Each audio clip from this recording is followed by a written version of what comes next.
Hey, welcome back to Take a Shot Podcast, Episode 2. Where's our shots at? Episode 2, boys. Cheers. How about those Chiefs? Those Super Bowl champion Chiefs. It tastes so good when it hits your lips. Okay. That's what she said. Yeah.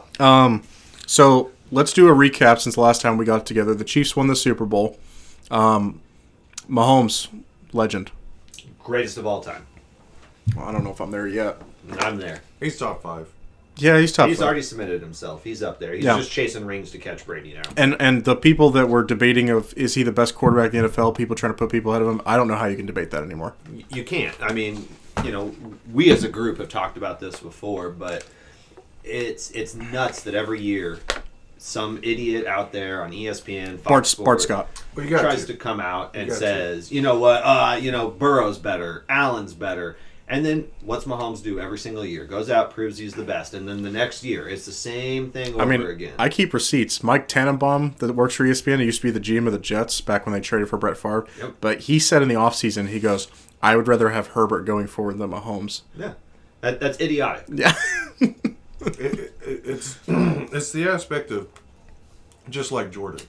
You know what I mean? Like, people want to compare. You're comparing now Mahomes to the greatest of all time in the era of watching him. It's just like when LeBron came into the league, all the stats and the records that he's breaking. Now you want to compare, like when they talk about draft picks, they literally just talked about Bryce Young being a miniature Patrick Mahomes.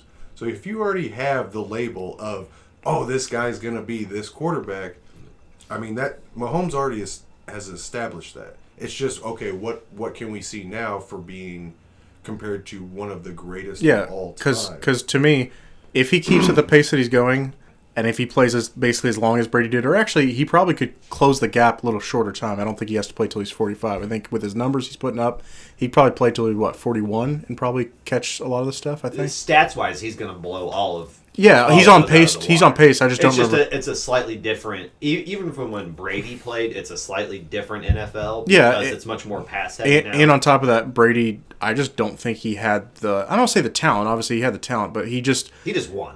And he didn't show that skill set of being this like amazing passer. He didn't show that the first couple of years he was in the NFL. He just made timely, accurate passes. But he was just a winner. Yeah. Right? But, I think Mahomes... So, like, basically we can talk about... how awesome it is for the whole roster, for Brett Veach, for Andy Reid, for Mahomes to get a second. Because for Andy, a second Super Bowl is a big deal to separate you from the guys that are like, oh, you had a good run, you won one Super Bowl, that's all you did. Andy now can say, I've been to 4 Super Bowls, I've won 2 of them. That puts you up there with all-time greats. I mean, obviously, if he wants to catch Bill, that's a whole other thing. Yeah. But I want to talk maybe a little bit about the game itself. Yeah. So... take yourselves back for a minute. It's halftime. Chiefs are down. Mahomes just looked like he was in so much pain. I don't know about you guys. I've never seen Mahomes show that type of pain in the middle of a game. Like, he was hurt. What did you think at halftime? What were you thinking our chances of still winning the game were? I'm going to be honest. I'm usually pretty optimistic. I'm always like, you got Mahomes. You always have a chance. But I was like, I don't even know if Mahomes is going to be Mahomes at this point. And I'll be honest, I was thinking, probably not looking great. I was thinking about like 25%. Yeah, like something crazy was going to have to happen. Like defense was going to have to step up. And boy, did the defense step up in the second half. But so did Mahomes. Yeah. He came back out there and acted like it never happened. Yeah. I mean, and the crazy thing is I was almost certain when I saw him come back out. Just the look in his eyes, he was sticking his tongue out, doing all that crazy stuff that he does. He had glazed over eyes. I was like, they gave this man some painkillers. Like, they shot him up. But he said after the game, he didn't take anything. I might call a little BS. Yeah, I think he took a little bit of something. But boy, did he show up in the second half of that game. Well, and if you look at, statistics, that's what Mahomes thrives in. So the fact that, like, you're like, okay, they're down by, what was it? 10. We were down by 10.5. 10 points. How many points were we down against the 49ers in the Super Bowl that we won? 10. Yeah. Was it 10? Yeah. So in the fourth quarter. In the fourth quarter. You know what I'm saying? If you look at history and the numbers, this is what the Chiefs thrive in. Any game during the regular season that you looked at, there were so many games that either the Chiefs were down, like I said, the best comparison that I can compare them to is the Golden State Warriors. When they're down, first half, second half, they're a second half team. And so that's the only thing that the Chiefs that didn't have me worried personally, because like I said, you can never count Mahomes. Yeah, that's why it wasn't a 0%. It's Yes. like there's always a chance. But I mean, if the guy that normally is the catalyst for us getting back into a game is hurt and he's showing that he's hurt, I didn't feel great. So here's a crazy stat, and I don't remember the exact numbers, but I'll get as close as I can. So since Mahomes You get our numbers guy on that. So since Chad, since Mahomes Kyle? has come into the league, if you look at regular season and postseason combined, times that your team has been down by 10 points or more, I think I know the stat. Mahomes wins at about a 40% clip. On the surface, you're like, 40%? That's not that great. The rest of the entire league of starting quarterbacks wins about 10% of the time. Well, I think there's one that in the playoffs, he has like a 60% win rate when he's down by like double Which is digits. nuts. Yeah. Like, first off, how does your team get down by 10? Well, but he finds a way to win them. You guys know who Nick Wright is? Oh, yeah, Nick Wright. Love big, Nick Wright. Big Chiefs fan. Yeah, he did a stat where he was like, he put up basically, he didn't say exactly what the context was. He goes, here's all these other quarterbacks. Here's what their win ratio is in the playoffs. He goes, here's Mahomes. And he's like, by the way, that's not Mahomes' actual playoff. He's like, that's when he's down by double digits. And he's like, that's when he's down by double digits in the playoffs. He's like, he's got a higher win rate than all these other quarterbacks. He's like, stop it. And the crazy thing is, he's still never played a road playoff game. Yeah, if you don't count the Super Bowls, an actual. Never played on the road in the playoffs. We have to pinch ourselves as Chiefs fans and just be like, we can't take this for granted because one day it won't be around anymore. We went through some lean times here in Kansas City. I think God was like, you guys just wait. I got this kid in Texas. He's coming. He's coming for you. But you're starting to see the actual, I guess, progression of, you know what I mean? Like, so we scratched the surface with Mahomes. You know what I mean? Like, we lost to the New England Patriots. Yeah, 2018, the first year as a starter, we made it to the AFC Championship game. We're one D Ford penalty away from going to the Super Bowl. And then in that game, who knows? We probably can beat the Rams. So that's why I love the comparison of, like, you know, the Chiefs to the New England Patriots when they were on their tears and dynasty and Super Bowl runs, because you're starting to see the aspect of, like, okay, this is we got Mahomes. We have the quarterback. We have the quarterback in the NFL. If you don't want to, you know what I mean, like, play ball, if you don't want to sign for a contract that's maybe, you know, lucrative to, you know, accepting for the team and winning championships, it's all like, okay, then we'll see you later. Hit the bricks. We're not just like Tyreek Hill.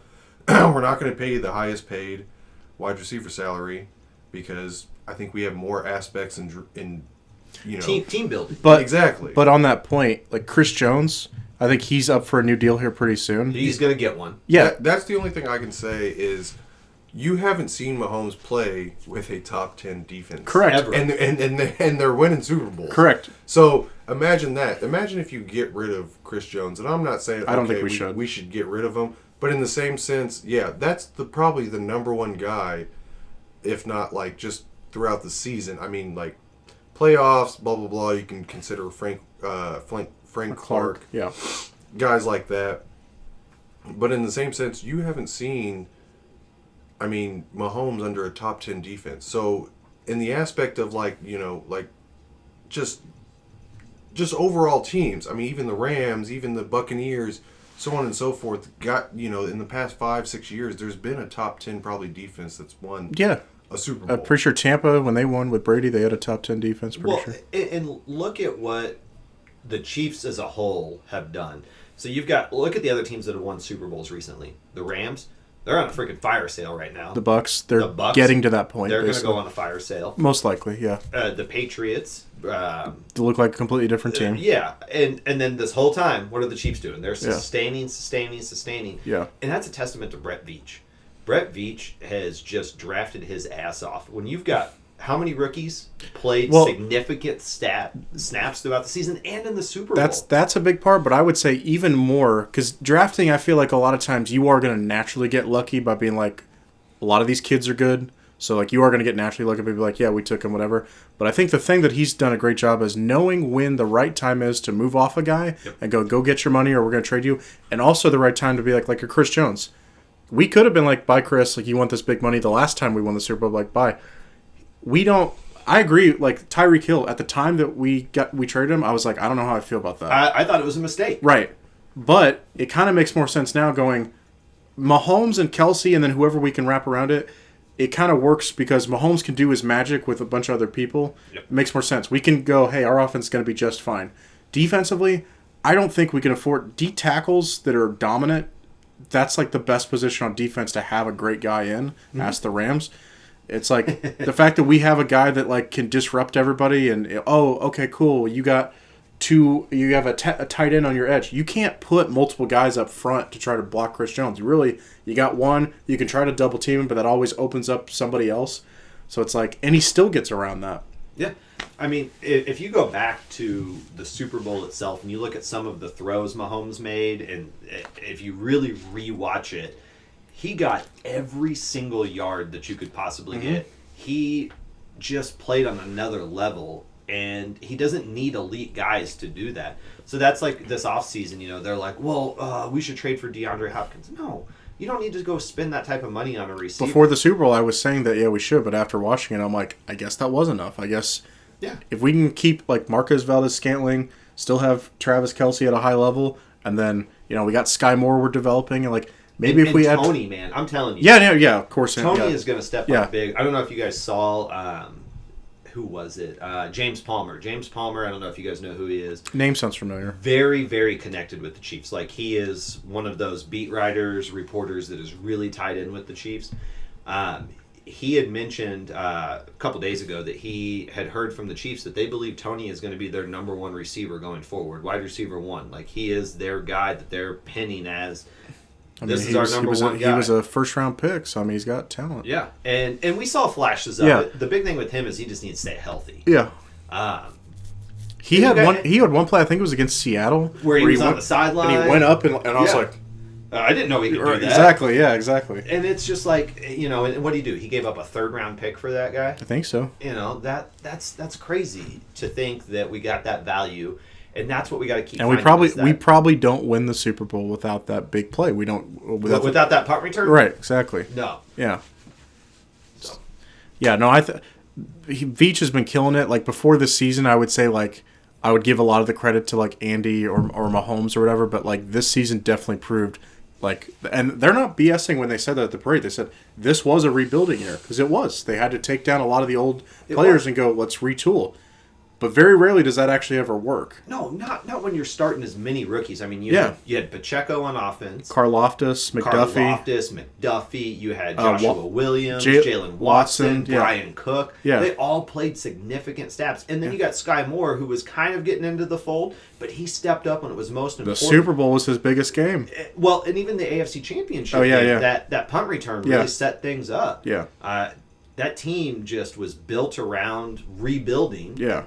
And those rookies just were like, we're not rookies. We're here to, win. And that's a testament to what the Chiefs do and set expectations of as a team. So one of the things I wanted to ask you guys, so we talked about like real quick, Andy, let's say like Andy wins another one, gets 3. I mean, isn't he pretty much just right under Belichick as far as greatest coaches of all time? You could say like Chuck Noll, Bill Walsh. Bill Walsh won 4, I believe. Chuck Noll won 4. Yeah. But I think at that aspect it depends on the era because obviously, I mean, this era I think is more competitive because you have more teams, and that's where the conflict comes into play because like you can talk about coaches back in the day that have won 4 or 5 or so on and so forth, but the way the game has changed itself. There was a lot of organizations that didn't have the money to compete, didn't know what they were doing. It's the same conversation when you hear Jordan and LeBron. I mean, if Jordan played nowadays, how many championships do you think he would have won, so on and so forth. So I think that comparison is, putting Andy Reid all the way up there. I mean, like, numbers-wise, it's all like, well, obviously he's not the greatest. I mean, Bill Belichick, he's obviously got the more rings than him. But it's when you talk about eras. And so for Andy Reid, I think in this era, with how football has changed so much with quarterbacks, like, the penalties for, you know what I'm saying, like defenders, Mm-hmm. wide receivers, concussion protocols. I mean, it is pretty remarkable because, yeah, you guys had talked about it. The Chiefs came in there with MVS, Juju Smith-Schuster, you know what I'm saying, a, 36-year-old Travis Kelce. Oh, he's not 36. He's like 32, I think. No, he's He's like 35. 32. He's not 36. No, he's not. He's like 32. But You I will sure be. about that? I'll look it up. I got it. I think he's a little bit I got older it. than what we think. I think he's only like 32. 33 at the most. I guess you guys look it up because I forgot I'm not connected to the internet. Born October 5th, 1989. Okay, so he'll be. He's 33, right? Yeah, he'll be 34 okay, so this that's my year. fault. Yeah. Yeah, I mean, but still, for somebody in the NFL, 33 is old. Normally, yes. People Especially don't at a skill position. Yeah. people don't keep getting better at age 33, or at least maintaining Right. all-pro elite status. And somehow Kelsey just Yeah, comes out because I every think year. we could all agree. Maybe when we won the Super Bowl, what was that, 3 years ago? Yeah, Yeah. 3 years ago. We would have said, well, Kelsey looks great still, but probably in 3 years from now he'll probably look a little slower.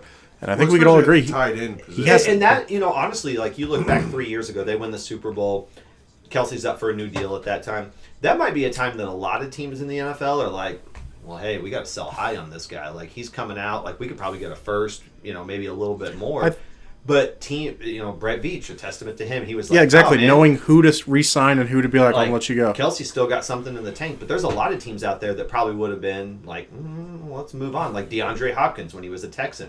The Texans. That just was Bill O'Brien being dumb. It was, but the Texans probably had a conversation, and they're like, yeah, he's probably going to start a decline soon. You know who we value more? David Johnson. We should probably, start moving on. That's one of the worst trades I've ever seen. That was, I think we talked about this on Yeah. the last podcast. That's one of the how worst. bad it was. Yeah.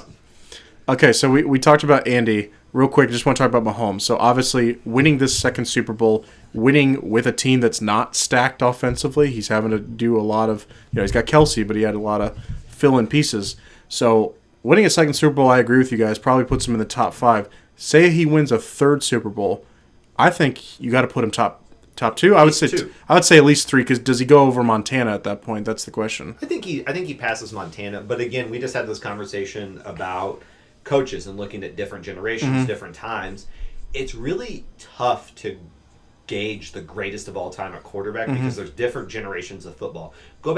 We'll go back way back in the time machine. I know you got, like in the 60s, you got like Unitas. That's you what got Fran Tarkington. Yeah. Fran Tarkington was a freak of nature for his time frame. being able to like evade every pass rush. Everything. Yeah. And then you move a little bit further into like the 80s and 90s, and you got Marino. Marino's putting up just stupid, ridiculous stats in an NFL at the time that was not a passing league. Yeah. So it's really hard to judge, but you're judged on winning and stats. Quarterback's the only actual position aside from the head coach, but quarterback's the only position where I feel like it's fair to judge them on their winning. Yep. It's not fair to judge a tackle on their winning or a tight end or a wide receiver because that's not really in your hands. All you can do is make plays and put up stats. That's pretty much it. But I think if your question is obviously I would rank him right now, like today, I would probably rank him Brady, Montana, Mahomes. Mahomes he's got the incomplete. I'm biased, so I would probably be like, yeah, Mahomes is probably going to end up. I'd still put Manning and like Elway ahead of him as far as because we're not talking about. I get that. We're not talking about peak of how great we've seen it because obviously we've talked about this. Yeah, Mahomes you got to have is some probably longevity. Mahomes is probably the most talented quarterback we've ever seen. Does everything, Without has a the doubt. leadership, all that stuff. Finds a way to win. Right. So to me, it has some running ability. So to me, if we're just going off career, how great was your career? Mahomes, I would say, is probably at 5 right now Yeah. because he needs to. Because Brady and I Manning, wouldn't argue it. Brady and Manning for 15 years were like, those are going to be like the top 2 seats in the conference, and they're gonna.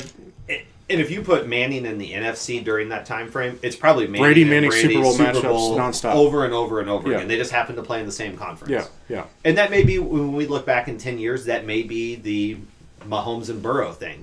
We constantly see them.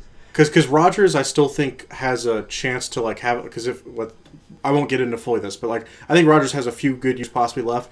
But other than him, Burrow is clearly the only guy that can compete with Mahomes as far as talent. Now, do I think he's better? No, but And I think you're right on Rodgers, and we can get to Rodgers in a whole nother segment. yeah, But that comes down, I think, talent-wise and physicality-wise, Rodgers has got a few more years in him. Mm-hmm. But does he want to play a few more years? We'll get to that. Yeah. Jeffrey, thoughts? Mahomes, if he wins another ring. I mean, yeah, like, just to touch up on you guys, I mean, obviously he's done things. You're going to touch up on me? Gay! But just to, yeah, I mean, double tap, like what you guys said. I mean, there's things that Mahomes does that, yeah.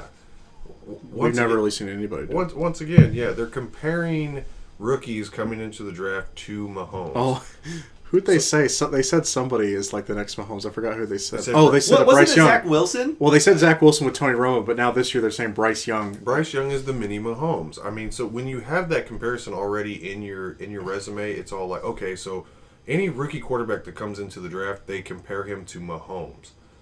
Obviously, that speaks volume because, yeah, they're not comparing him to Rodgers or Manning or some of the greats that we've, like I said, Brady. They're comparing him to Mahomes. So, obviously, you know, when you hear that comparison, you're like, okay, so obviously you want a guy like Mahomes. You want a guy is Mahomes, so on and so forth. So that's the definitive answer that it comes down to. Okay, Mahomes is the best quarterback in the NFL because people are comparing him to him. They're not saying, "Oh, this guy is the next Aaron Rodgers, or the next Joe Burrow, Josh or Allen, the next Justin Herbert, so on and so, or the next Jalen Hurts." No, they're comparing him to Mahomes. Teams are dumb if you're chasing the next Mahomes because there is only one. There will probably only ever be one. I guess I agree with you, and then I also want to play like the other side. I think it's smart to go, what's Mahomes' skill set, or like everything that plays into like the makeup of Mahomes. Great background, has a dad that was a former pro baseball player. He had a good upbringing in the sense of like he has two parents that were in his life, so like he's raised right, has the good morals, like stuff like that. A guy that is not raised right probably wouldn't take the pay cut that Mahomes took of like, hey, I'll do this team-friendly deal with you guys. I get long. But at the time, I'll be honest, that probably wasn't super team-friendly. I think they knew the cap was going to go up, though. They did. But when you give somebody $500 million, that's a huge investment. But I know, and I think $250 that's fully guaranteed, I believe. Yep. And that was to go, if you never play another down, you got this. If you get hurt, whatever. And we can get into it, but at some point, like Mahomes' contract is going to have to be restructured. They'll do because it. All of these teams are going to start. All these quarterbacks are going to start passing him and guaranteed. Once, like the first year that we basically don't win the Super Bowl, like the next year we don't even make it to the Super Bowl, I think that's the year they'll do it because they go, okay, we didn't make it. Now trying to retweak the roster even more, and they'll be like, you're going to get paid. But I think as long as we're making Super Bowls, they'll be like, Pat, we're still making Super Bowls. He's like, yep, I'm happy. So after this season, and I mean, obviously prior seasons, does any longevity of Mahomes and the way he plays scare you? Not really, because his injuries have all been, I think, kind of freaky. Like his ankle getting tweaked. His knee getting, they don't do that play anymore. He's like, they're like, we're not doing that. We're never running that play again. Exactly. So I don't worry about him as much as I do some of the other athletic quarterbacks like Josh Allen, Lamar Jackson. I'm worried about Josh Allen like a concussion. I think he's going to knock himself. Yeah. Well, Tua's on it. I mean, he's not really. Tua's just. Dolphins doctors say he's good, Brad. Dolphins doctors he's cleared on the. Well, after he threw up the gang signs, they were willing to put him back in. So. But no, to answer your question, is that going to be your fantasy picture next year? Like just. That's messed up. What side? But to answer your question, Jeff, no, I don't worry about him because he's shown too that when he is hurt like that, he can learn to play inside of the pocket and not do all of those other things that make him great. Because I think the injury we got to worry about, like leg injuries. You can, as a quarterback that's a pocket quarterback, you can come back from those. Like if you get Tom Brady got hit straight in his knee. What did he blow out? His ACL? Yeah, he blew out his ACL week 1 that year? He came back and we've never seen anything. I mean, but he wasn't a running quarterback. Mahomes is what would you call him? A pocket passer that has the ability to run a little bit, but Mahomes I don't think is ever thinking like... Manning had his whole spine fused correct, back together. And he won an MVP and put up the best statistical season we've ever seen from a quarterback. I guess just this topic, it's like, like I understand in the off season we'll hear from, different reporters or if not analysts talk about Joe Burrow, Herbert, so on and so forth, especially when the Bills get off to, probably a 5-6-0 start. Josh Allen's great. Talking about Josh Allen. He is great. He's just, there's levels of greatness and he's not on Mahomes' level. And that's the Nobody is. And that's the thing with this conversation. To me, it's just so definitive that it's all like, I don't even, I have nothing else to say. Patrick Mahomes is is the best quarterback in the The league. the only quarterback that I Plain can, and simple. Yeah. That's it. There's no. You can't have a conversation any other way. No. Yes, exactly. the only quarterback that I could see, like let's say next year, Rodgers, if he's no, on, not even Rodgers. no, hear me out. If Rodgers is on the Jets and he has like puts up an MVP season again and they win the Super Bowl, then I'm like you could possibly make the argument I because don't talent wise No. Rodgers has Mahomes level talent. He just isn't the lead. He's not the full on package. He's not the leader that Mahomes is. That's part of it. The difference is what happens to the Packers every year when they get to the playoffs. They lose. No, but that's the big thing. I don't think it's a matter of his talent, but And it's a what did matter we of just say? Quarterbacks are the only position that's graded Yeah, on winning. well, no. And we finally saw a year where Rodgers doesn't have Devontae Adams. He doesn't have the number one guy. I mean, that's the whole difference. And that's probably the first time in his career. Yeah, that's what I'm saying. I think since his rookie year, I think aside from him getting hurt, this is the first year where he was healthy and they missed the playoffs since like his rookie year. It's so remarkable to see a franchise when you literally have one person. I talked about it. I said they've never even had a top 10 defense. Personally, I don't even know if they even had top 15. Chiefs? Yeah, Kansas City. I don't remember the last time. Maybe It could have been literally 15. maybe under Herm Edwards. Do you think maybe we had 1 year where we had a top 15? No, defense? I'm we talking- had top tier defenses when I'm talking- Reed was here prior to Mahomes. I'm talking about the Mahomes era. I don't think we never have top 10. Probably the best is like Maybe- 15, 16. Exactly. Yeah, because And that that's was what that was our older era of guys that were still like Because you still had like Justin Houston, Eric Berry, Derek Tom Johnson. Yeah. And that's what I'm talking about. Like you can go to other sports like the NBA. You know what I'm saying? You have LeBron, you have Jordan, you have, even some of the younger talent. You have Luka Doncic, you have out there in Memphis, John Morant. John Morant, Guns. and you can literally, after one person, one player, you can revolve around him. In the NFL, I don't think we've ever seen that. It doesn't happen in the NFL as when much you as have- Peyton, when Peyton you- Manning. No, No, Yes. he had he has Harrison. Hall of Famers. So, but Kelsey's a Hall of Famer. Besides Kelsey, you can't tell me that. Okay, but- MVS. but I'm you a- can't tell me but that. I'm a Travis, being being object- Juju Smith-Schuster. I'm gonna be objective here. Okay. Peyton Manning made the Super Bowl. Did not in 2009. The 2009 season did not have Marvin Harrison. He still had Reggie Wayne, but Didn't anyway, they have Dallas Clark still? no, he was and gone Jeff at that point. Saturday. I mean, he's even halfbacks. What's funny? Edrin James is technically considered. The fact that he brings up freaking Jeff Saturday. Well, I'm just saying, is he a Hall of Famer? Yes, but like Orlando Brown, if he keeps What going Hall at of the pace Famer on the offensive line that the Chiefs have? we don't have a current Hall of Creed Famer, but Humphrey. we have Creed. If he keeps going, could be a Hall of Famer someday. Orlando Brown could be a Hall of Famer someday. and that's the only thing about Creed Humphrey is that He's a for, beast. for Kansas City he might be a Hall of Famer, but I'm talking about in a whole as the NFL. Offensive linemen don't just get pushed into the Hall of Fame. No, unless not you're normally. that good. And- And that's the only thing about the comparison of all these other guys, whether it's Peyton or Tom. No, but we saw the year that Peyton didn't play in 2011 when he was hurt with his neck injury and was still a Colt. They had the worst record in the league. So all I'm saying is, you talk about a one guy basically makes the team like viable.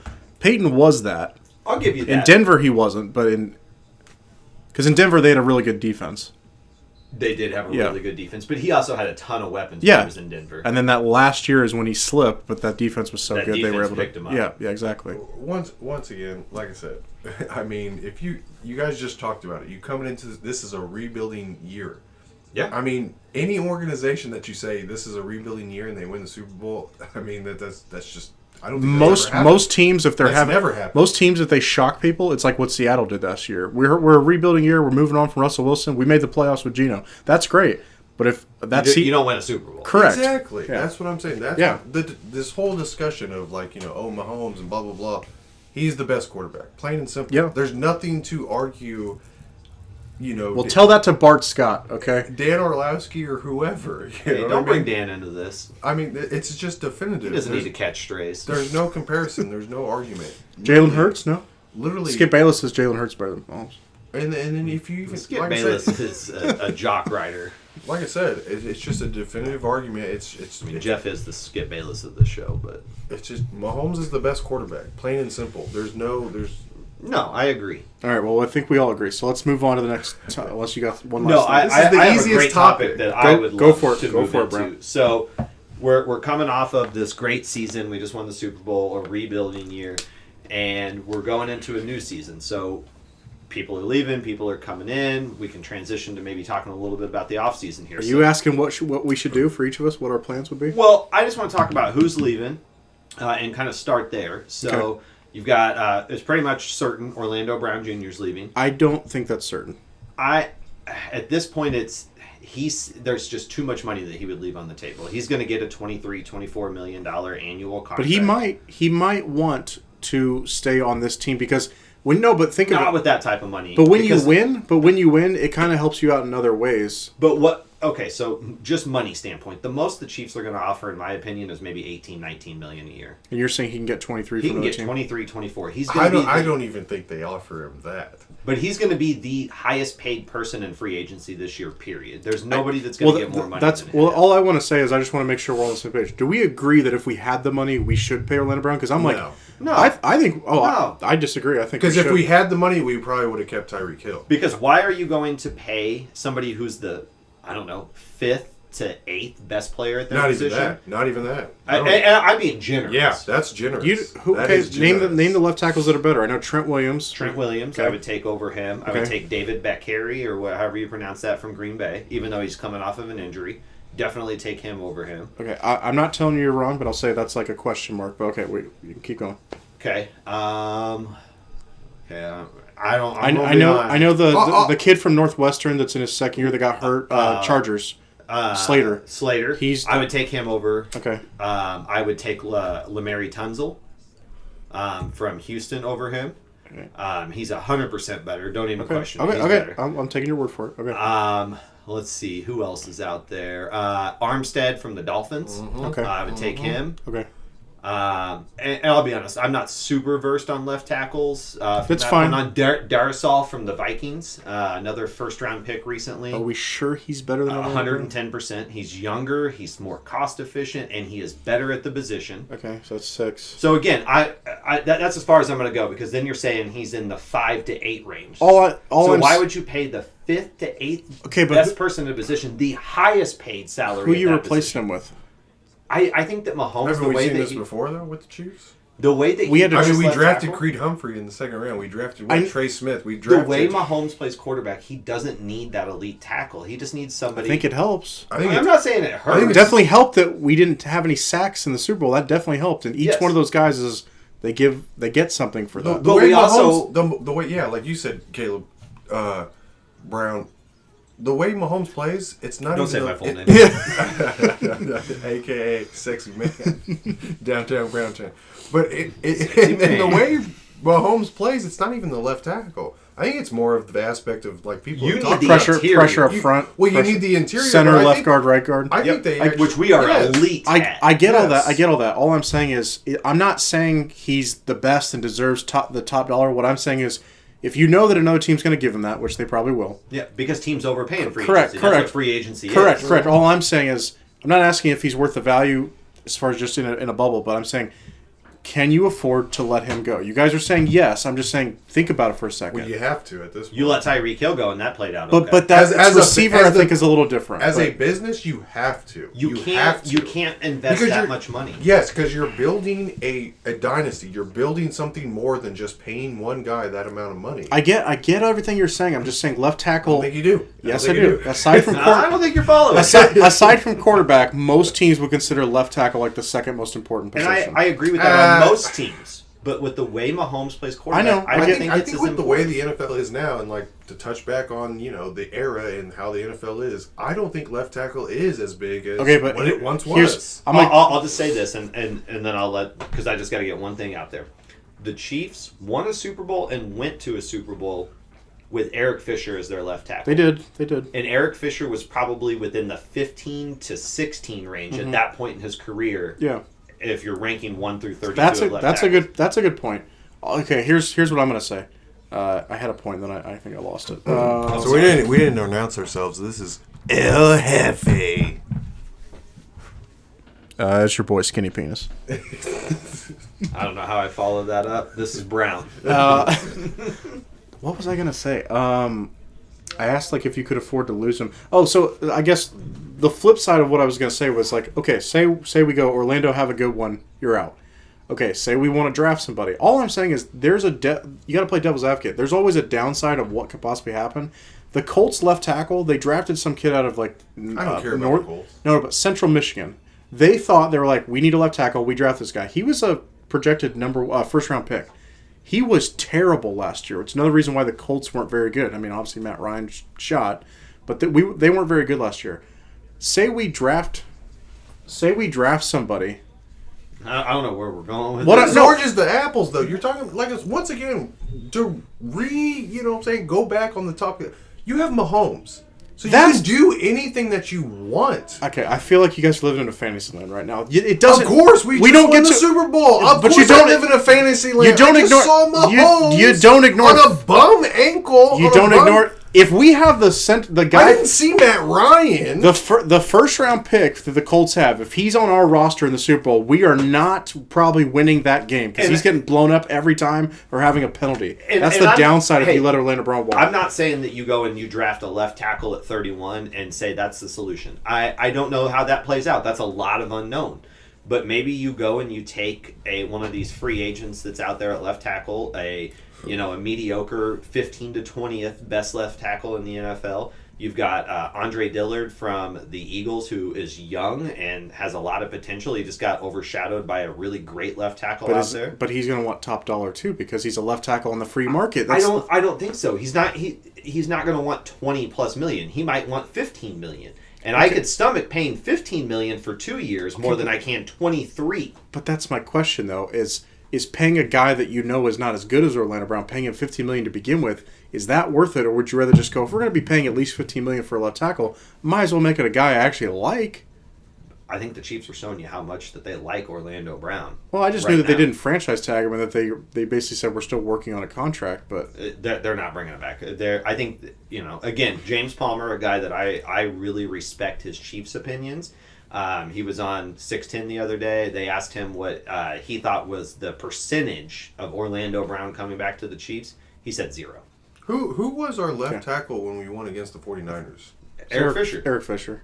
And so that's what I'm saying. That was my point. No, but I told you. That's what I'm saying. That was my point. I told you. I said that's a good argument. So I agree with you guys that I think we can win with a mediocre left tackle. I do not think we can win with a terrible left tackle. Well, no, of course. If Brett Beach all of a sudden is all like, 6th, 7th round, let's draft the left tackle. I feel and horrible we'll get away about with that. that. No, but do I still see with Patrick Mahomes as an Andy Reid in the offensive scheme?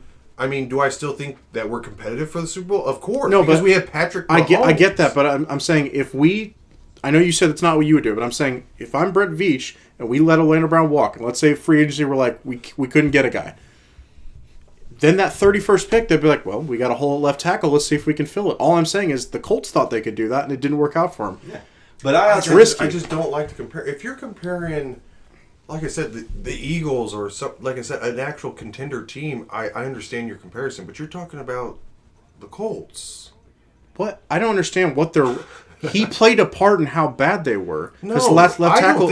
I think a lot of things. So do you left tackle just doesn't mean the owner? I think the owner's out. The owner's out there playing left tackle. There's a lot that keeps. Did the owner play left tackle? You're all like, did the owner because the Raiders didn't have a left tackle this year? They didn't. Actually, the Raiders have a pretty good left tackle. But that's what I'm saying. Colton Miller. You act like as if one single thing. You have Patrick Mahomes. If Patrick Mahomes played for the Colts, I don't think the Colts are worried that much with their left tackle. He covers up a lot of stench, but he's still really important. So here's some left tackles. So this is what I think the Chiefs will do. Not necessarily what I agree that they should do. I do kind of partially agree with it.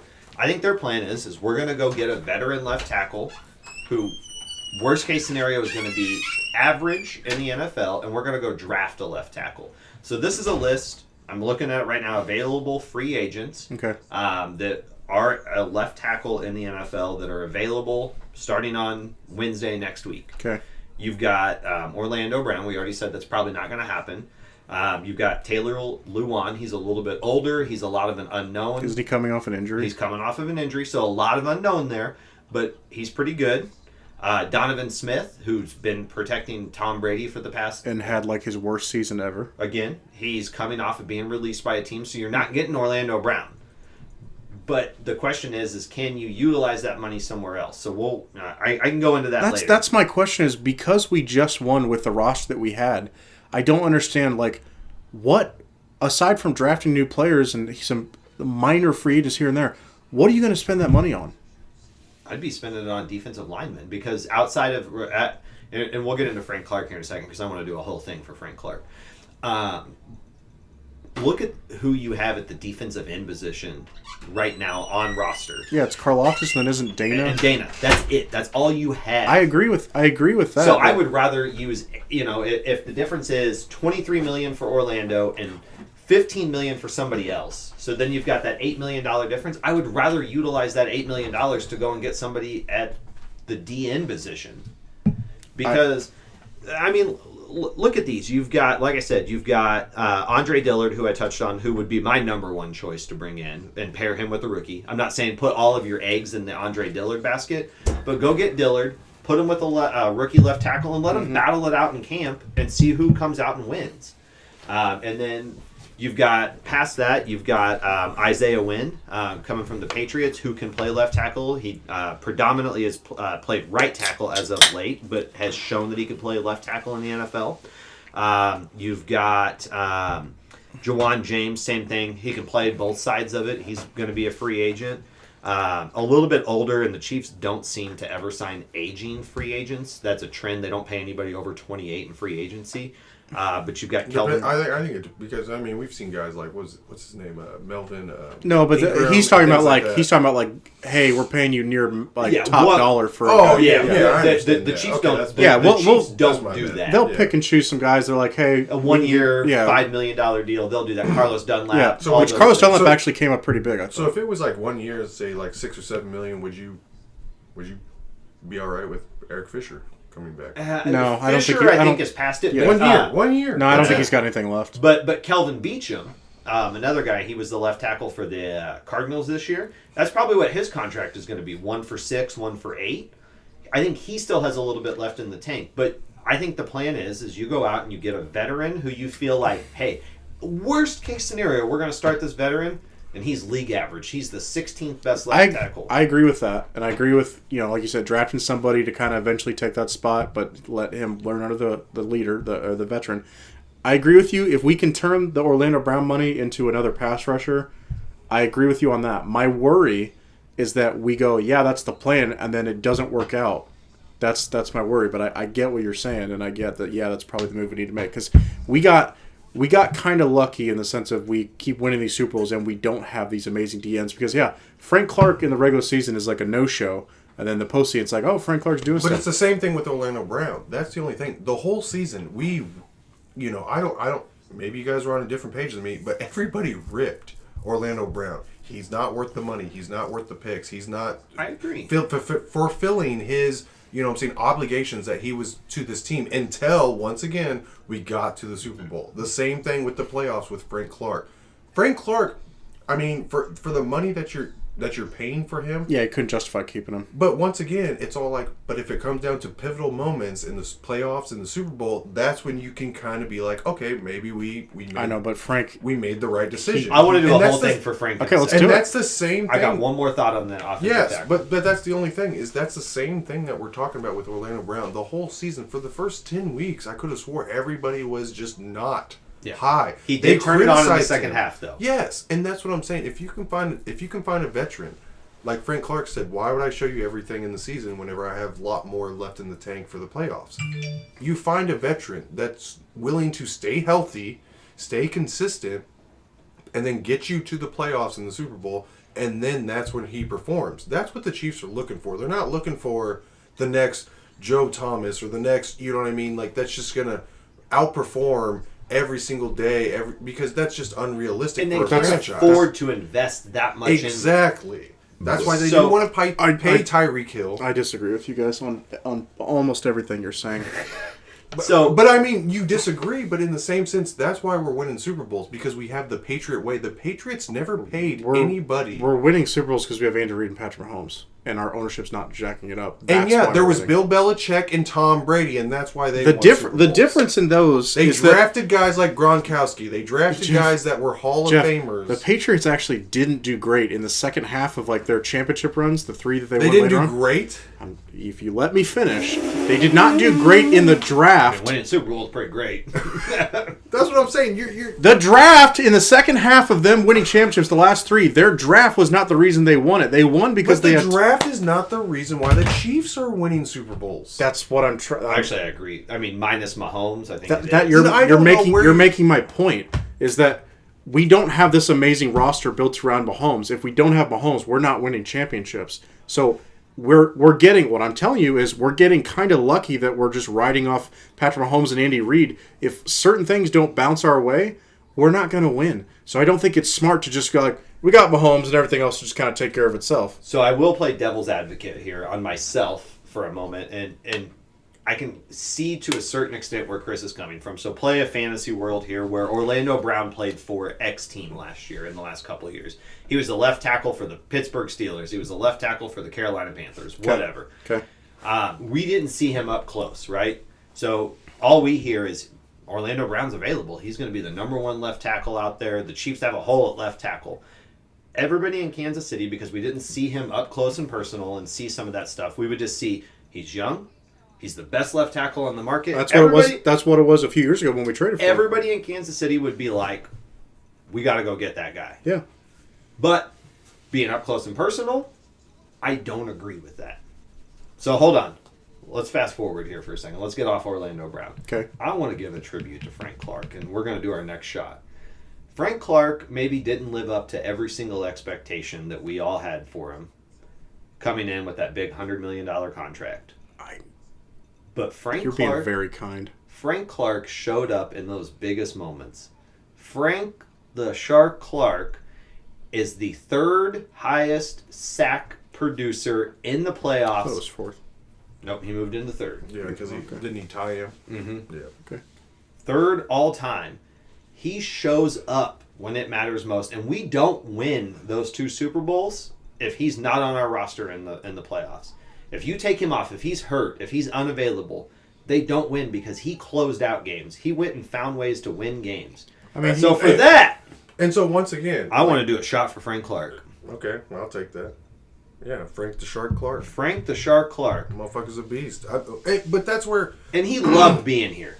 and that's what ties into Kansas City is the aspect.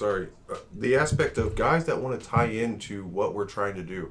Once again, that's why I make the comparison to the New England Patriots. People tied into, I'm at the end of my career, or I'm getting a second chance, and I want to win championships. I want to win Super Bowls because it projects. You can be Calvin Johnson. You can be Calvin Johnson and be one of the greatest wide receivers of ever, but you never win the championship. You can be Barry Sanders and never win a Super Bowl. I think it means more to guys like Juju, Frank Clark, Chris Jones, Tyrann Mathieu, guys like that. Even Daniel Swanson. You win a Super Bowl, He had an and R you're in there. still gonna Swanson. Oh, a W. you're still gonna have a career. It's German. You're still gonna have a career, plain and simple. Guys win Super Bowls and they're competitive and they're good on this team and they still have careers after Kansas City. You don't see that with guys that have great careers. I mean, Le'Veon Bell. I mean, so on and so forth. To Frank. To Frank Clark. To Frank Clark. That's the organization that the Chiefs are on right now. They're on that path. And once again, like I've talked about, it's a business first. It's a business first. I don't care if you know what I mean. That's why I don't have a problem with them moving on from Frank Clark. But you have a problem with them moving on from Orlando Brown. Correct, because I believe that a left tackle Is he he's younger, and a left tackle is more crucial than a defensive end that literally never showed up in the regular season. But Never. honestly, I think what he did in the postseason outweighs everything that he possibly did. That's what you got your money for. You don't pay someone because you're J.J. Watt or you're T.J. Watt, this and that, and you never go to the Super Bowl and playoffs. You pay someone to make the moments in the... So why are they releasing him? Well, obviously, once again, I said 'Cause he's number not- one- 'cause he's number not one, worth the it's money. a business. He's not worth 28 Number million. one, That's the point. Number And one, that's it's that's a what his cap business. hit was. That's- Why did we get rid of Matthew? Why did we get rid of Tyreek Because Hill? Tyrann I Mathieu know you was guys as aging and it was listeners worth the can't see, money. but I'm rubbing my hands together. Yes, for because money. Tyrann Mathieu was aging and was not worth the money. The fact that you're like, okay, why are we getting rid of Frank Clark? Why did we get rid of Tyreek Hill? I'm not asking you like I don't know the You just answer. asked me. You just asked It's me. a rhetorical. I'm telling you I that did hear him ask you. it's rhetorical. Who would you rather have, Tyreek Hill or Frank Clark? I'd rather have Tyreek Hill Okay, so I don't understand your argument. The- why are you arguing that? because you're not understanding what I'm saying. I asked you why'd we get rid of Frank Clark because you were trying to say like, oh, you care about what he's doing in the playoffs. I'm telling you, his playoff production, which is a few sacks in the postseason, is still not worth. It's not a few. It's not a few. You're underestimating him when you say it's a few sacks. How many- Because he's in the record book for most sacks in a playoff. Then why are we? Then I'm telling you, why are we letting him go? Because the age, the business aspect, And he's of not it. worth the money that anybody else would be getting. Right now in his career, yes. If he was 29, 28, 27, He I is. think it would be. He is 28. That's what I'm saying. He's He's gonna still be not. 29. He's still not worth the money. He's not this guy that like has. He's not worth that money. He's not worth 28 million. We got him for like $5 million. Sure. Again, But- it all comes down to money, and I think the Chiefs wanted him back, and I think he wanted to come back, but the money just didn't match up with what he once thought he again- was worth. And once again, yeah, it's the same thing with Matthew and Hill and all these other guys that I just mentioned. We could re-sign these guys, but for the amount that they want, we don't want to do that because we have bigger aspects going ahead forward. I agree with you on all that. What I'm saying is we pick and choose as far as who's important and who's not. And all I'm saying is We're not saying Orlando Brown Jr. and left tackle is not important, but for the money aspect and the business aspect of it, it's like it's the same thing that you know what I mean. Like we talk about quarterbacks, that's the number one thing that you got to get right. correct. So for the business aspect for the Cleveland Browns was getting Deshaun Watson. That was their biggest. They had the best Nick Chubb. They had Kareem Hunt. They had Amari Cooper. Even before then, they had what's his name that just left there before the wide receiver Jarvis Landry. Jarvis Landry. They had the And tools OBJ. and the weapons, but they didn't have the quarterback. They I had, know. So what do you, I don't understand what that has to do with what I'm talking about. because you have to have your priorities set. We have the quarterbacks. That's not a Exactly, question. but you're talking about a left tackle when it's all like we just get Jeff, protecting your quarterback is important, and And I don't I understand why we're. I agree I with understand. protecting your $500 million asset. But we've been protecting our quarterback with second round picks, third we round did. picks. We weren't. That's Andrew Riley, Andrew Wiley. he got. He was having a terrible year, Eric Fisher. and then he. We've been That's the other protecting thing him. is they lost both of their tackles. And- they do have to replace both tackles this offseason And- if Orlando Brown is gone. And another thing, you mentioned Eric Fisher, all that kind of stuff. What happened the last time Eric Fisher had a Chiefs uniform on? We won a Super Bowl. No, incorrect.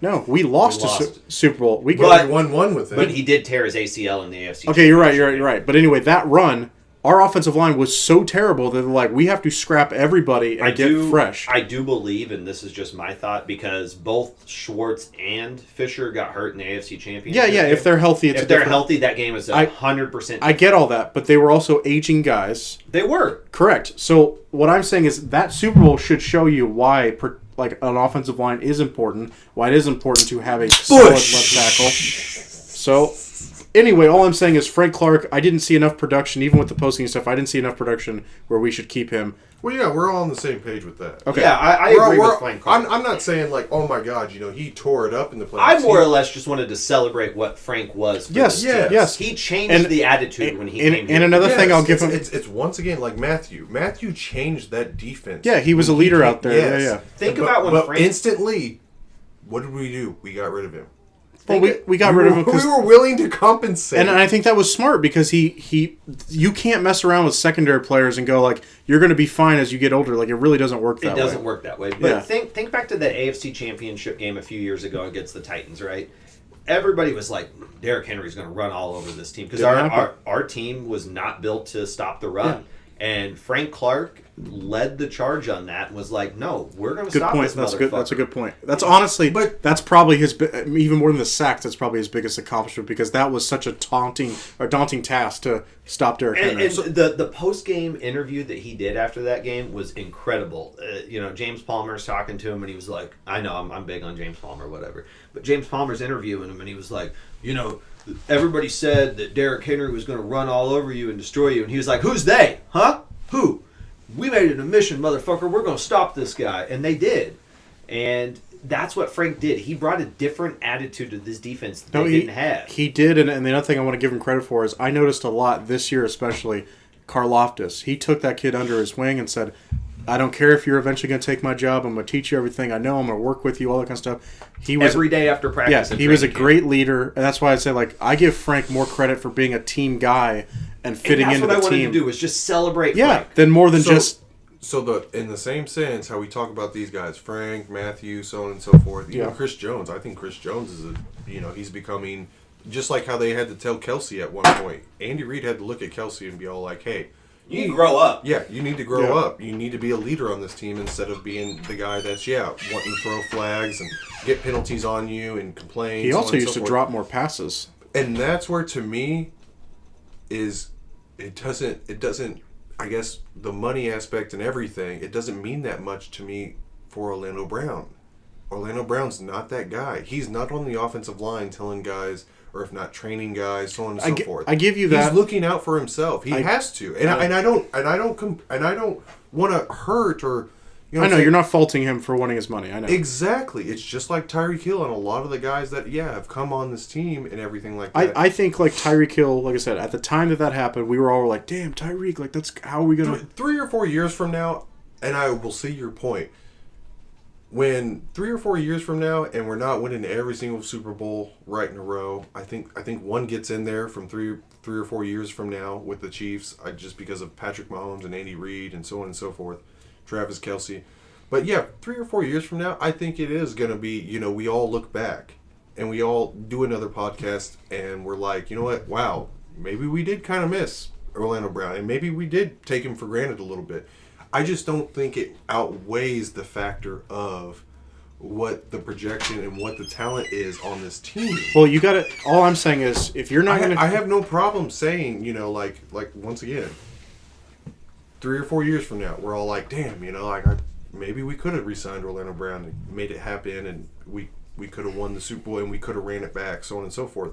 But it doesn't outweigh the factor of, like I said, with so many other guys like Matthew and Clark, that we're just going to be all like, oh man, we just went to shit after not signing. I know, but the difference is those guys don't protect Patrick Mahomes from getting injured. Like, that's the difference that I'm trying to say. Yeah, but they help Patrick Mahomes out from not having to score 50 points. But that's different. That's what I'm saying is it's different. A guy like Frank Clark, you may not be able to replace his leadership necessarily, but you might be able to replace his production.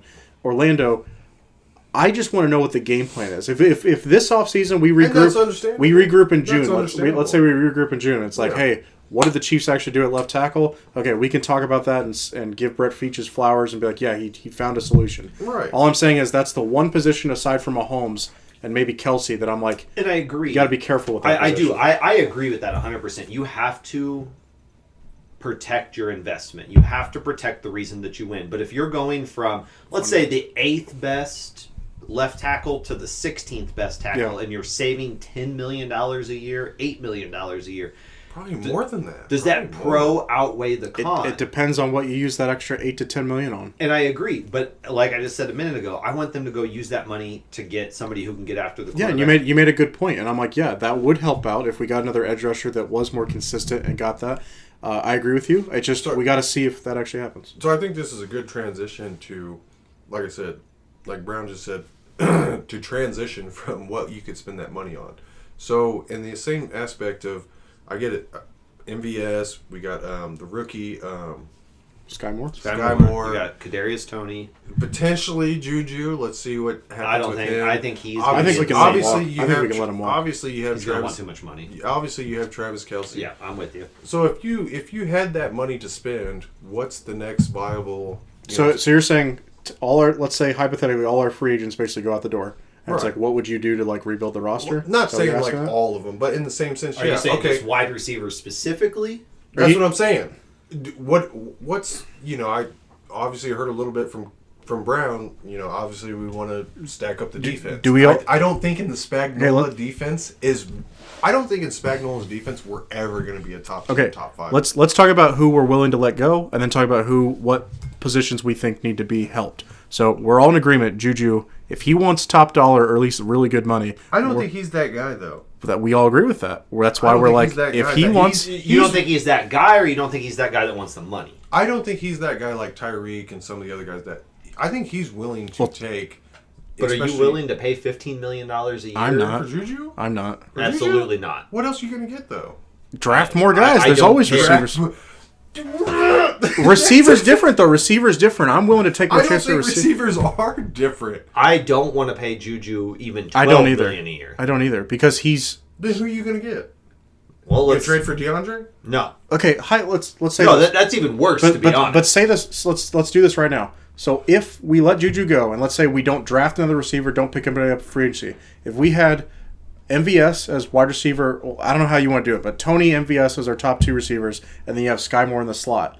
I'm not saying that's fully solved, but I'm saying, is that the worst thing in the world to start our season with? I don't think it's the worst. Excuse me, what was it again? Okay, MVS, Tony as our top two receivers, And then Sky Moore. Sky Moore in the I don't slot. like Yeah, that. I don't like Okay, that. you don't like that. Okay, that's fine. I don't like it either, but I'm saying I don't think we start the season with that and go, there's no shot we win the championship. No, don't get me wrong. Once again, and I'll backtrack to what I said. You have Mahomes.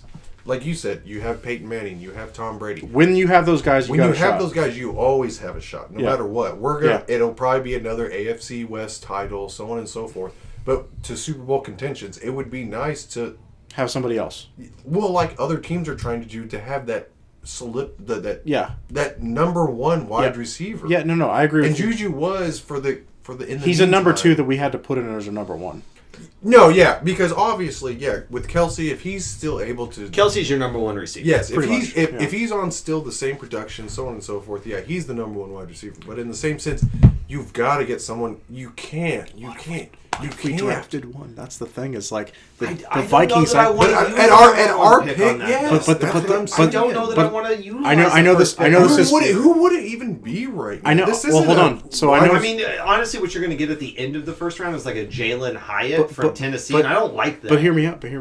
The Vikings a couple years ago. I know this is so lucky if you're that they talking get about it. Justin Jefferson, They got it lucky. Just doesn't happen. I know it doesn't happen, but I'm saying What was Justin Jefferson drafted? he was. I thought it was mid to Like late first round. 18-ish. Yeah, something like that.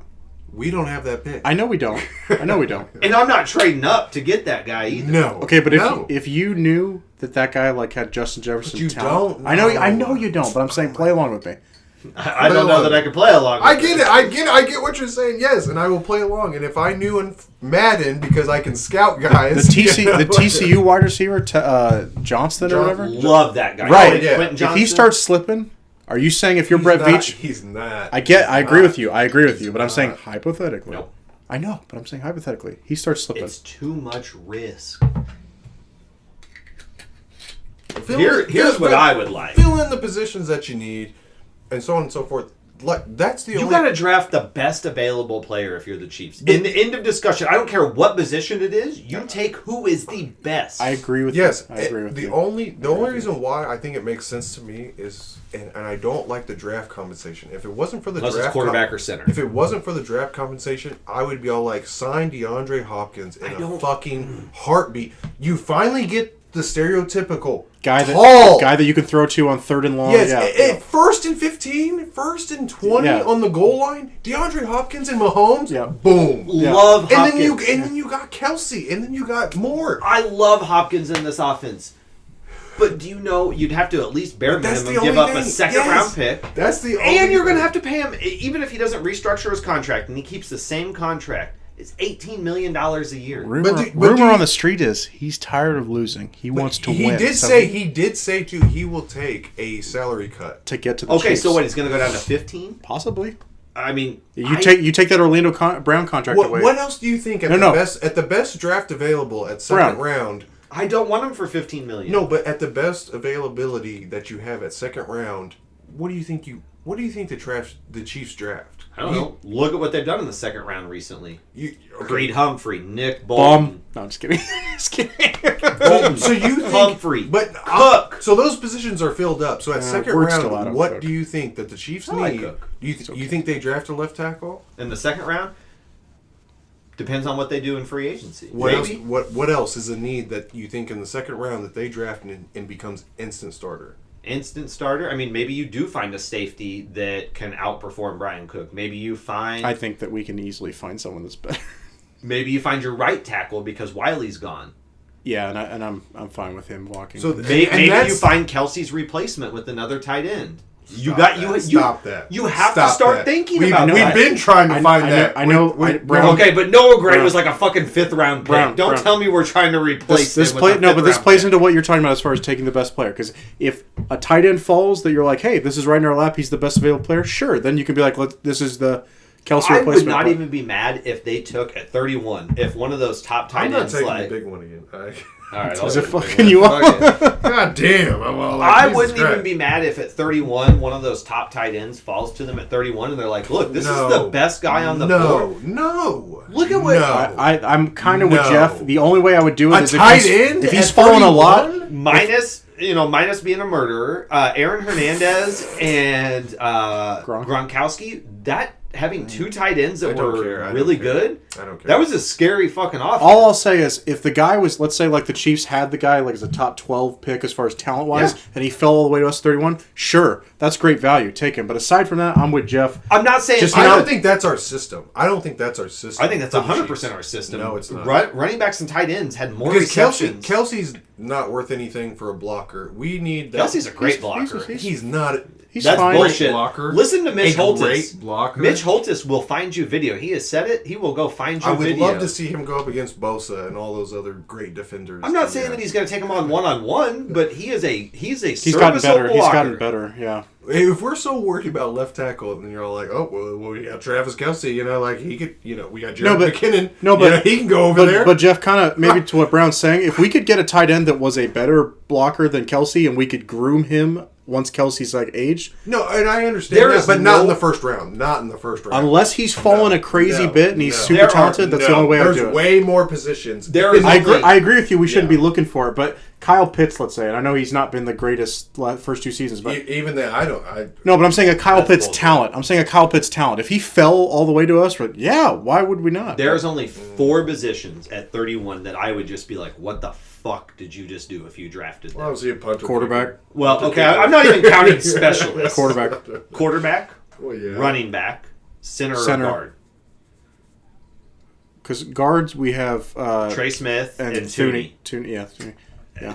If you take any other position, But you can because it's the best player that you can draft at that No, time, I agree with you. I don't care. Even if linebacker, I maybe would be like, okay. Well, I'd also say running back just because. I did say running back. Okay, so you said How bad would it shock you if Tooney went to left tackle? It would shock me a lot. yeah. He's not. He played in that one game. Yeah, but that's the thing is, you're like, oh my god, he played great in 2 games, or he played great in 2 quarters as a left tackle. Let's put him out Depends there on for who- I'm 17. I'm just saying. No, that's a horrible decision. Yeah, because Jeff, any lineman might be able to look good for a few games, but it depends on who you're matching up against. Like, you might look good against some. Like Chris said, maybe it just takes a little bit of luck. I'm just saying. Yeah. So Brown, I agree with you as far as like who we don't need to draft. Probably basically. linebacker I'd put as 5. I don't think we need a linebacker at 31.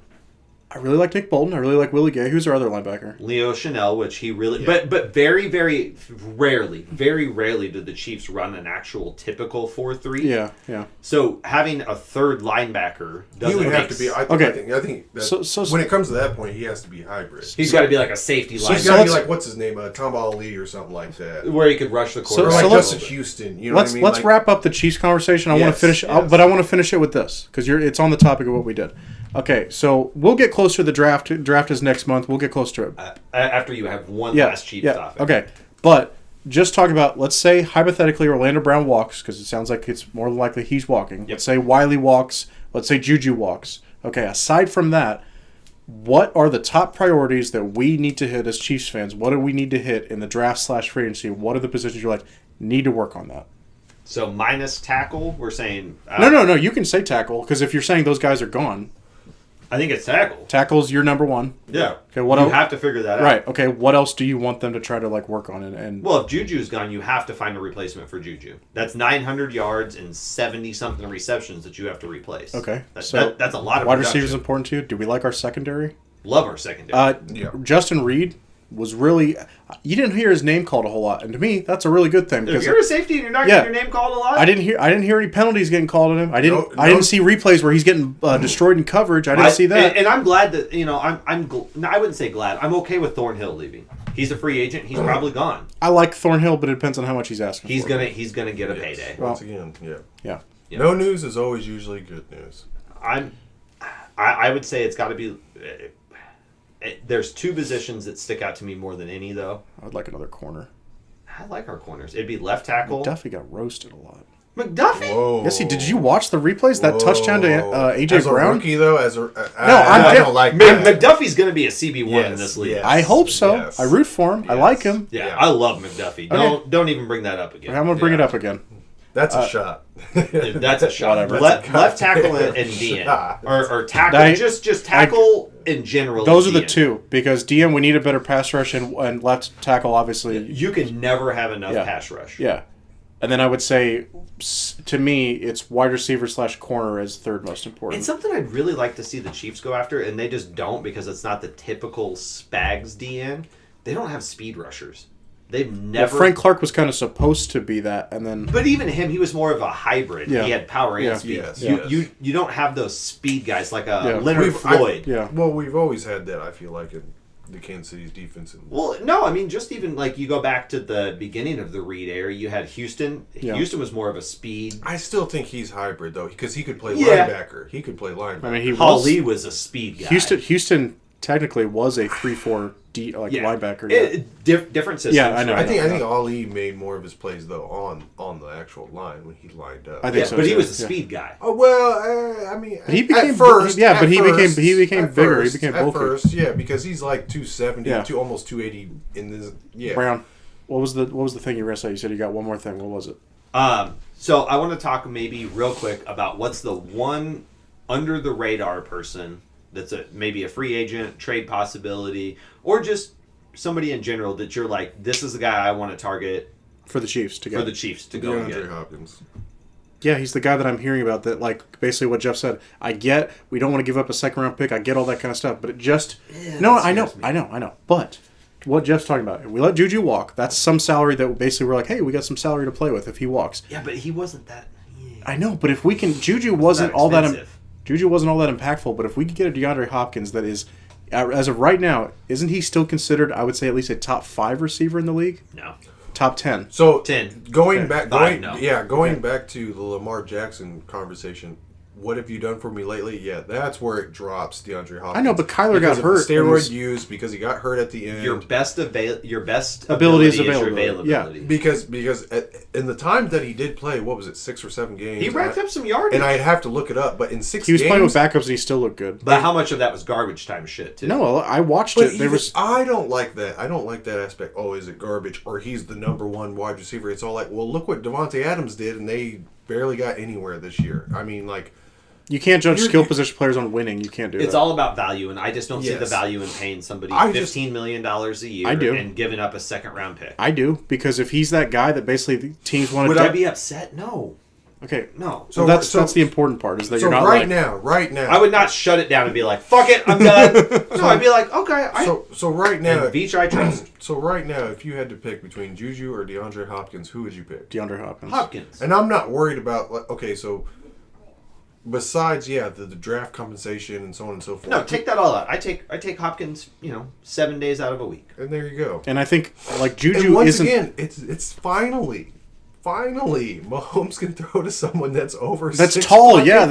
foot. Yeah, exactly. We But talk here's about my guy. what's his name? The tight end. God damn it, the tight end that became a wide receiver. Jody Fordson. Jody Forson. They're like, oh, well, he's the red zone fucking. Sure. Occasionally. Bring me Hopkins, and that Imagine- probably, he's... What Hopkins was able to do with Watson and then Murray. Well, even, Imagine if even he's. before that, he had like. Do you remember the scrub Texans quarterbacks that he was still Like Matt looking- Schwab. That's Yeah, what I'm saying. well, Imagine Schaub if you and, put him and Brian Hoyer. And Hoyer. and that's where it's the risk for reward because of the factor of, yeah, okay, well, is this guy gonna fucking inject himself with beaver tranquilizer? I think because we're in, I think because we're in Super Bowl win But mode. he's also 30. But that's the thing is, once again, we talked about with Frank and all these other guys. Let's wait till the playoffs till he's healthy. The Chiefs just don't invest in guys that are that age. They just No, have never shown that they want to. And you're absolutely right. I hate the criticism of, oh, will he fit in the scheme? It's like, well, fuck, of course he will. Okay. With Andy Reid and Patrick Mahomes, he's going to fit in the scheme. Question. Hypothetically, Hopkins says, I'm willing to take a pay cut, a big pay cut, because I want to win. Well, he said he's already wanting to, but I don't know how much. Say he's like, I'm willing to sign a 2-year deal for like pretty cheap. So he's already under contract for the next 2 years. Correct. He says, I'll do a 2-year deal, fairly cheap, more than Juju, but less than like top dollar. So you're going to have to extend him because he's not just going to rip up his contract that he has. No. I'm just saying hypothetically. Let's say he's like, I'll give you 2 years, fairly cheap. I just want to win. All you got to give up for me. So he's going to take less money? I'm saying hypothetically. Okay. He wants to win. He'll say he will structure his deal to win. All you have to give up, a 4th round this year, a 4th round next year. Would you do it? 110%. That's- But that's not the deal. Yes, that's not the deal right now. That's but not even close to the deal. I know, but I will agree, and I will jump on Caleb's bandwagon, is that I don't like giving up the 2nd round for him.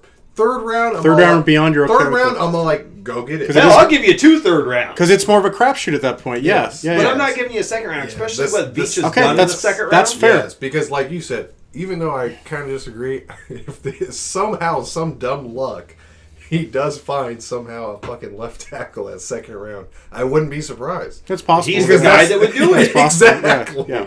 Now, here's my one under the radar guy Yep. that I love for the Chiefs. I think he fits everything that you guys are talking about that you want. He's just under the radar. Bring Dirty Dan back. No, I'm just kidding. I'm kidding. I'm I don't about like, to leave. No, I don't like Dan Sorensen. I'm the real dirty Dan. No, I'm talking a receiver. You guys tell me if you know the name or if you know much about him. Darius Slayton plays for the New York Giants. Giants. Yeah. I just hate trying to sign up all the Giants. Yeah, Brown. I don't care. I'll let you go, but real quick, don't you think we like got lucky the fact that we grabbed one Yes. Giants receiver and it actually worked out for us? Yeah, but I Darius don't- Slayton, when there was nobody else, even after Kadarius Toney left, he was the number 1 out there. The guy that I liked the most on the Giants this year was the guy that came on late. I forgot his name. He's like I think he was a rookie. A guy I'd never heard of, but he actually was making plays. I'd have to look him up. Slayton. Do you know what I'm talking about? So there's I another, don't know, there's but- another guy that I think we haven't mentioned. What about Brandon Cooks? Nah, washed. Well, we talked about this last year about Brandon Cooks when he was available. And he wants too much money. Okay, He's but always a 1,000-yard receiver, though. Yeah, but he's going to want the no same. matter where he goes. He's going to want DeAndre Hopkins range money. He's Yeah, going to want that you 15 to I'd 18. rather- You sure? I'd rather pay like a little over to get Hopkins as opposed to paying regular price for Brandon Cooks. Yeah, I don't want Cooks. Okay. Because what you guys are talking I'm about just is you saying, want a if- big receiver, and I agree with that. Cooks is not that guy. But I he's get it. but I Brandon get Cooks it. can't be your number one. Really, he's more of a number 2, and we already have MVS. I'm like, you're perfect. You got as- MVS, you got Katone. But if you're missing Juju, then obviously Brandon Cooks isn't too much of a downside of. No, but I don't want to pay that value. Now, if we got Brandon Cooks for like, So then you're willing to just draft somebody at that. No, point. I want a free agent. I want a mercenary. So you're willing to take Slayton over Cooks? Yeah. The upside, because he's only 24 years old. The upside is there. I think it's this kid, Isaiah Hodgins. Hodgins is good. That's yeah. what I'm saying. He's their new number 1 in my Yeah, opinion because but he was, I like Slayton. What Slayton did, Isn't he basically he was like their little run they went into the Yeah, playoffs. He was yeah. doing a lot. yeah. But I like after we get done with this, I'll show you guys some Slayton stuff. Slayton, I think, fits what the Slayton Chiefs stuff. do a lot, some Slayton stuff? and he's big. It's like a 30-second clip. And I'll show It'd be you. like a 10-second clip of him. Yeah. I'll show you some Slayton stuff. one or two catches. But Slayton, I just like what he brings to the table, and honestly, he's going to be cheap. Okay, well, unless you can sell me and Jeff on it, maybe you can. Maybe you show us enough good footage that looks good. But as of think I right now, will. I think I'm I 100% with Jeff that we dodged a bullet by getting lucky with one former Giants receiver. I don't know if it's going to happen again. I don't think Kadarius Toney was lucky. I just think it was getting him in the right system. Okay, but he also He was like a first round talent. I know, just a couple of years I know, but ago. he was hurt a lot for them, and then they're like, "Well, what can we Was do?" he hurt, or did he just not He want might, to play? he might not he just was want- hurt. yeah. He was hurt. Yeah, I just don't think he wanted to play. Okay, I got to take a piss, but we need to transition. Okay, so the let's- first thing I want to talk about is the Aaron Rodgers thing. Oh yes. Okay, Oh yes. Why? because it's important to talk about. It's not important. Yes, it is. It's really not. Okay, so Is he going to be a Packer or a Jet? he's going to be a Jet. You sure? He wouldn't have let them talk to him if he was like the Packers thing. They're already set. Aaron is a really resentful guy. If you say something about him, he remembers it and he's like, yeah, I got that, and he'll remember it and use it against you. the Packers have said openly, it's not our top priority if Aaron comes back. We're kind of good. We're okay with it. And they've made it very He public. has 45 million reasons to go back there. He gets paid if he goes to the Jets, too. Sure. But So- he knows what he's got with the Packers. So I don't think it's such a What does he- certain what does thing. he have? I agree What does he that he's have gonna if be he a go- Jet, but what I is- don't think that it's 100%. You said he knows what he has if he goes back to Green Bay. What does he have? He's got everything that he's had. What? Well, he establishes the rookie wide receivers that he. We all liked Christian Watson. He showed up good. He looks good. But all I'm saying is, with the Jets, you get a lot better defense. They probably go get another receiver. Yes, for him. and that's we just saw on the ticker. It's like they just cleared $15 million of cap space. Like they just reworked deals, whatever. So it's like which is probably to bring him in. Rodgers, yes, but what I'm hearing is that what they want to do is keep Zach Wilson, let Zach Wilson work under Aaron because Aaron and Zach are actually friends. Yeah, but he's shown that he doesn't give a shit about. He specifically said when Jordan Love came into the league, it's not my job to mentor anybody. He said that, but he had no relationship with Jordan Love prior to that. He actually has a relationship with Zach Wilson, so I think he'd be more understanding of. Zach Wilson's washed. He's never even started to begin. He never had a prime. Well, he's washed. But if the Jets get Aaron, which I think is where he's going, because I don't think they would have had the discussions if I Aaron wouldn't agree. entertain it. So he doesn't. Green Bay said enough things where he's like, okay, you guys don't want me. I got it. I don't want to play for you anymore at this point. If he goes to the Jets, as far as the ceiling that I think they can make, and you guys are going to laugh at me, I don't think they win the Super Bowl. I don't think they make it to the Super Bowl. But I think there's a very good chance that if Aaron Rodgers plays for the Jets and he starts all the games, I think we could see them in the AFC Championship game, us versus them. I don't disagree with that. They've got a really good. They roster. almost made the playoffs with fucking trash at quarterback. I'm sorry, Mike White is another guy that people fucking jerked off, and I'm like, Mike White is just. Once again, in the NFL, it's not always the progression that we always talk about. I mean, obviously, yeah, we saw from the Bengals, we saw from the Jaguars, make their leap and so on and so forth. But just because you sign a guy that's stereotypical the franchise quarterback, I mean, we saw it with the Denver Broncos.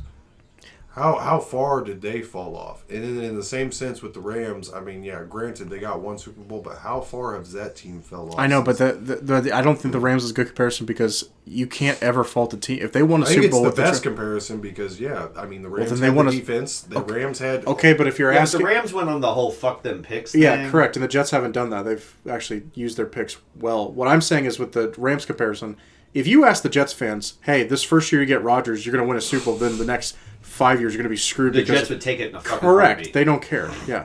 So, as far as what was the other comparison you used? You said another team. Oh, The Broncos. Broncos. That is the worry thing is if they trade for Rodgers, is Rodgers now past his prime? Does he have anything left? I get all that. That's a risk you got to weigh. But after what they saw in the last year where they're like, dude, we just need someone. You don't need to be MVP Rodgers. You just need to not throw interceptions and cause our defense to be on the But field. he all the time. wasn't great last He year. wasn't great last year, but Yeah. they had a stronger second But half. you still have the contract of Zach Wilson? Zach Wilson. Yeah, but It's not a big small. contract. Yeah, it's Well, he's going to be the second highest paid backup fucking quarterback, I think, in history.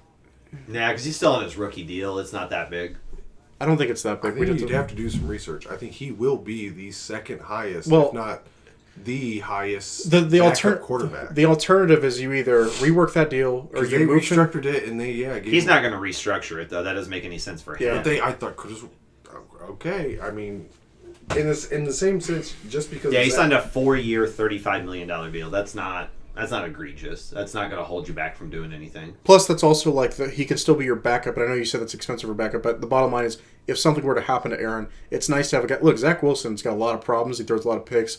He sucks most of the time, but he still has that talent level of arm talent that you're like, if he fixes it, he at least has an upside. There's a lot of guys that are backups that have almost zero upside, and you're like, what are we paying you for?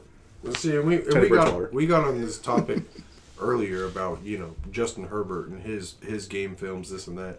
I mean, most of the highlights that I saw from Zach Wilson was he was running the ball. It was nothing that had to do with his arm strength and this and that. Besides going to the combine. Actually, I did just look it up, and I'll stand corrected. Roger's stats weren't horrible. That's what I'm saying. He picked it back up. And I get it, but once again, and I think I talked about it on the last podcast, why would he leave an organization? Because they want him gone. with rookie talent and rookie wide receivers to another organization where you don't have established number one and rookie. I agree with you on that the people are making the Jets out. I want him to go to the Jets. I think it'll be good, but I'm saying I want him to go to the Raiders. I want him to reunite with Devontae Adams. For what I agree, that's a good fit. For whatever reason, the Raiders are acting like they're not interested. So. But is there another team out there besides those two? Maybe the 49ers. They don't think that supposedly, but I think it's always what do you call it with Rodgers? It's just mental games with him because he said, "Oh, it's not going to be San Francisco or something like that."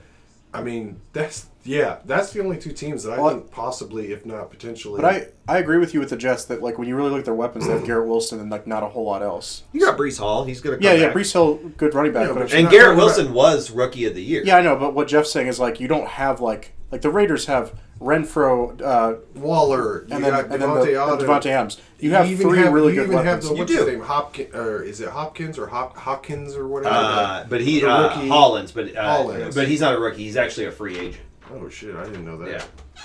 Well, the way he played like a rookie. I'm just saying Rodgers to the Jets I think is spicy, and I think it will happen just because the Packers. I think you're right. You're too far down the line that he probably is a Jet at this point. Because he's not going to come back because they've already made it clear they don't. And I get the aspect of what like you guys are talking about because there's been how many games that the Jets played where it was all like all we got to do is just score 14 or 17 points and we win. Yeah, you just don't have to fuck it up because we just have that big of a in good solid defense. But is Rodgers' ego going to allow him to just be a game manager? That's where, like I said, it's the same thing with Lamar and whatnot. It's all like I don't know if I want to invest all this money in draft picks and whatever it is. What would it cost to get Rodgers draft pick wise? I mean, it's got to be easy. It's got to be easy as second round. It's got to at least be a second. I mean, but I wouldn't give up a first for Rodgers at a 38-year-old quarterback. Depending on the organization and so on and so forth. But yeah, you got teams like the Texans. You got teams like, the Panthers. Or you got teams like the Falcons that it takes more than just having that quarterback to reamp your organization. But I think where the Jets are, to Chris's point, I think they are in a spot where if they get a competent quarterback, they're probably a contender. And that's nice to see after 1 year with all these rookies.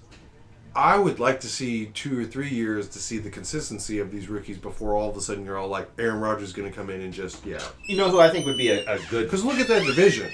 And you still got to compete against the Bills. The Dolphins. Bills are number one. But they beat the Bills this year with a crappy quarterback. How many times? Both times? No, but if you get Aaron Rodgers, there's a possibility you could beat him. But that's what I'm saying. It's all like, okay, we beat him once. But that division is good. Yeah, you still got Bill Belichick and the Patriots. You still got now the Dolphins already released that they're doing. They're running it back with Tua. Yes, they're running it back with Tua. If Tua doesn't get hurt, you know what I'm saying? Like we're talking about a whole. I know the Dolphins. The Dolphins would have had a better run in the postseason. So it's not like. Oh, all we need is just a quarterback. They probably beat the Bills in the playoffs. Once again, it's not like the Bears situation where Rodgers leaves that division. Man, we're just running that division. All we got to do is just stack our team. Who? The Bears. If Rodgers leaves the NFC, Yeah, he said this on the phone to me yesterday. I didn't get it. Who's in the division of the Bears? So you got the Vikings. The Lions and the Vikings are both ahead of the Bears. The Bears had to rebuild the whole roster. This is once again this whole Jared Goff thing. There's a reason why the Rams got rid of Jared Goff. To upgrade to Matthew Stafford. Did they upgrade? Yes. Because they didn't potentially think about the future of their organization because obviously they signed a 35-year-old Matthew Stafford. Their future was, can we win a Super Bowl? And they did right then and there. That's it. They'll take that. But no, that's what's not good organizations and franchises. I 1,000% disagree. All these other organizations, the Jets, haven't won a Super Bowl in 50 years. The Chiefs, up until Mahomes, hadn't won a Super Bowl in 50 years. But the Chiefs did not sign a 34, 35-year-old quarterback. We didn't have the roster built around. The Rams had this solid roster. The Rams had a great roster before. When they had Goff, they had a great roster.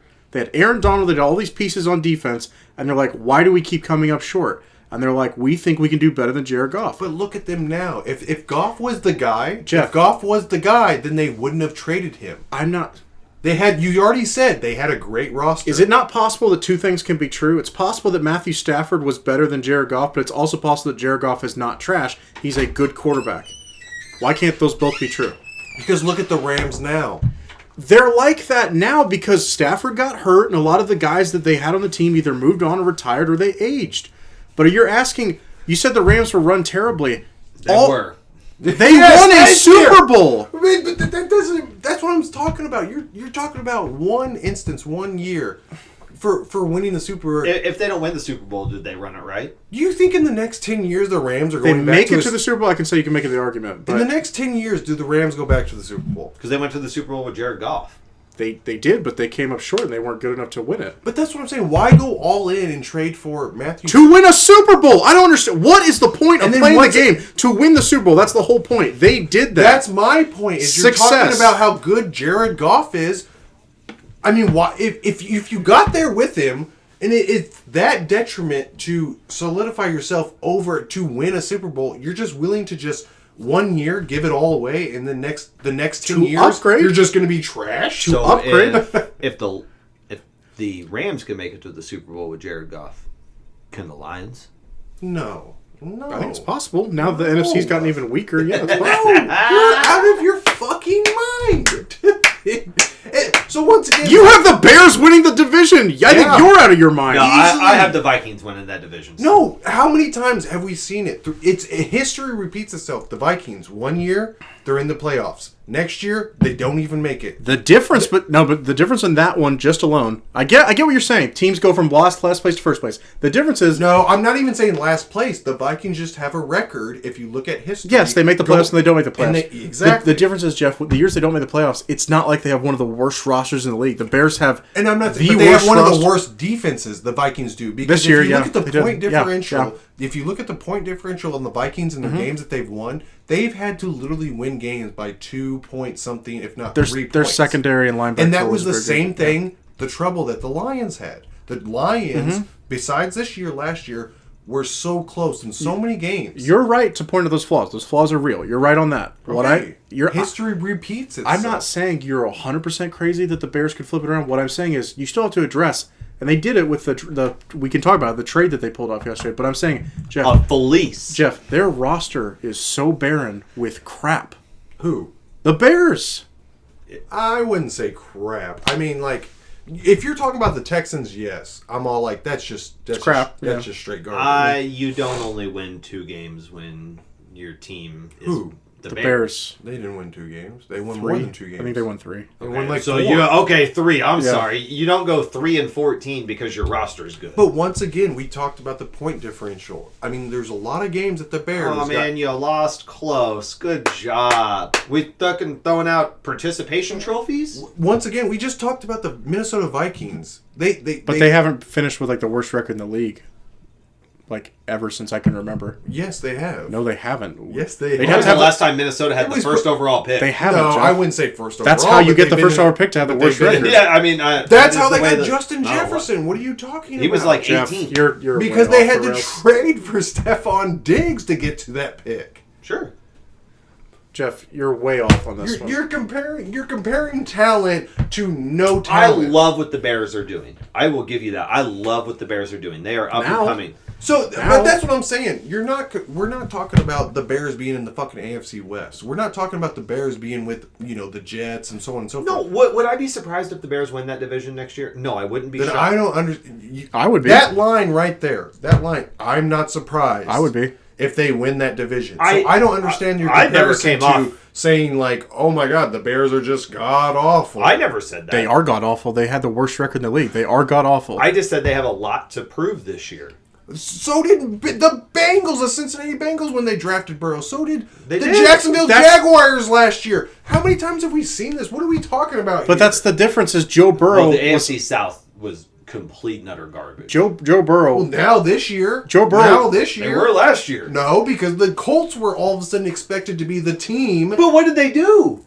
And that's you're talking about what actually happened to comparisons and projections. The Colts last year were supposed to be, oh my God, I don't want to play them in the playoffs. Mm-hmm. I don't want to play Jonathan Taylor. I don't want Carson Wentz. I don't want that. I agree. And this year, But they were Jacksonville, garbage. because Jacksonville got on the hot the hot streak at the end of the game when for some reason everybody forgot about the first, I guess, 10 weeks of Jacksonville's fucking schedule. Yeah, they were 3-7. They weren't very good. Yeah, they were absolutely garbage. But then all of a sudden it was all like, oh, I don't want to play Trevor Lawrence. It's like, yeah, I fucking do because he's not that great.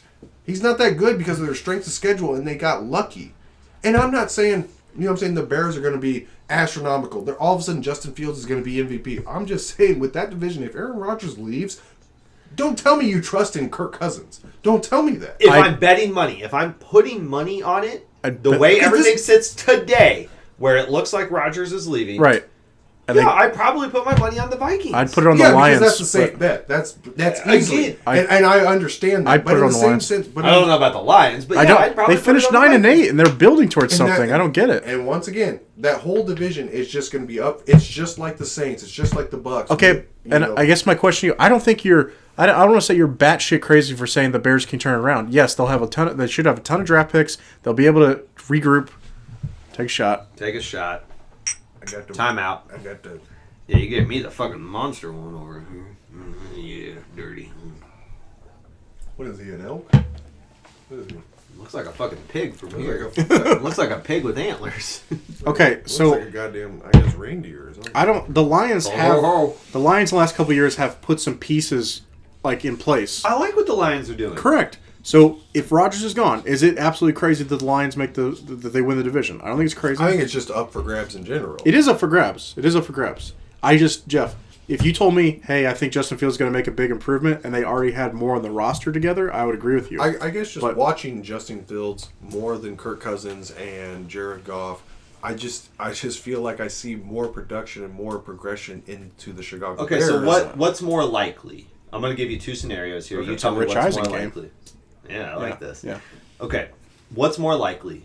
The Bears go... I'm really bad now that they added this game, extra game. Let's say the scenario is they go 7-10, or they go 11-6. What do you think is more likely that happens? I don't like the 11-6 because we just saw not the New England, but the Tampa Bay Buccaneers get into the playoffs with a losing record. But I'm talking what's more likely? What's the more likely scenario? Because either way, that team is a success, right? If you wanted me to pick, improvement. It's being improvement. If you wanted me to pick, then obviously, I guess I don't see the Bears going 11, but I see them more going like 8-9 or so like 9-8. What's more likely, 6 wins or 9 wins? I think right now with the trades and everything that's happened with the Chicago Bears, I think 9 wins. No, that's if I was you a can betting have that man. Opinion, but I don't. If I was a betting man, I would take the Bears on that. I honestly, I think it's a fine line. I think it really is. It's a close call. Jeff, Justin Fields was setting records for lowest passing yards from a starting quarterback in the NFL. That's not good. I don't know. Like, he's got talent. That's not good. It's not good, but that's the thing. You're like talking about what Captain Justin Fields. Obvious?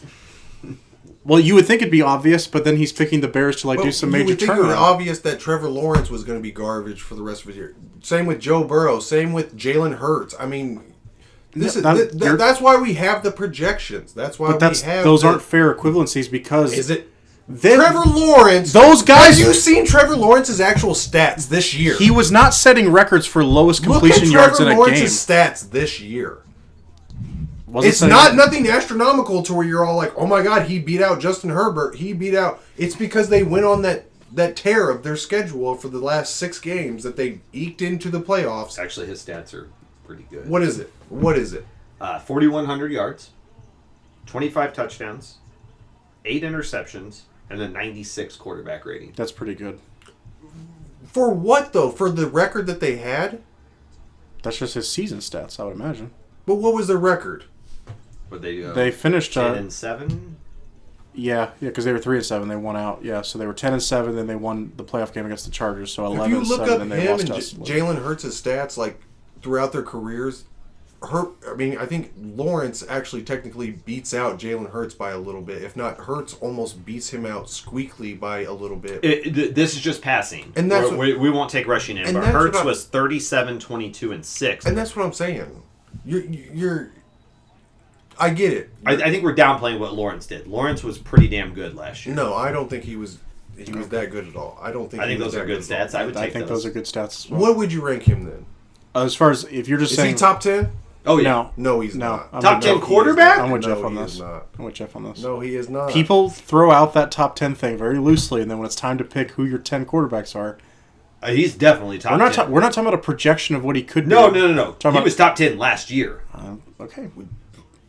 Who do you... Oh, I guess it baffles me when you say last year, because Okay. the year before, when he had fucking what's his name as his coach, he was god awful. I just want to say, like... He was god awful. This is a game... Hold on. This leads us in a very good segue. Okay. Top 10 quarterbacks. Everyone's healthy as of right now. Going into next year, who's your top 10 quarterbacks? And we haven't drafted yet, so we don't know who the rookie's going to be, all that kind of stuff. But who's your top 10 quarterbacks going into next year? Obviously, Mahomes number one. Yeah. Obviously, Mahomes number one. Okay. That's And they don't have to be in order. I don't care. I just want your 10. No, I want to do it in order. I want Okay. to do it in order because that makes it. Okay. So number two, obviously, it has to be Joe Burrow. Okay. Has to be. Okay. Has to be. I don't think anybody can definitively argue that Joe Burrow's not number two quarterback. Number three. Going into next year. Gang signs to No. Just kidding.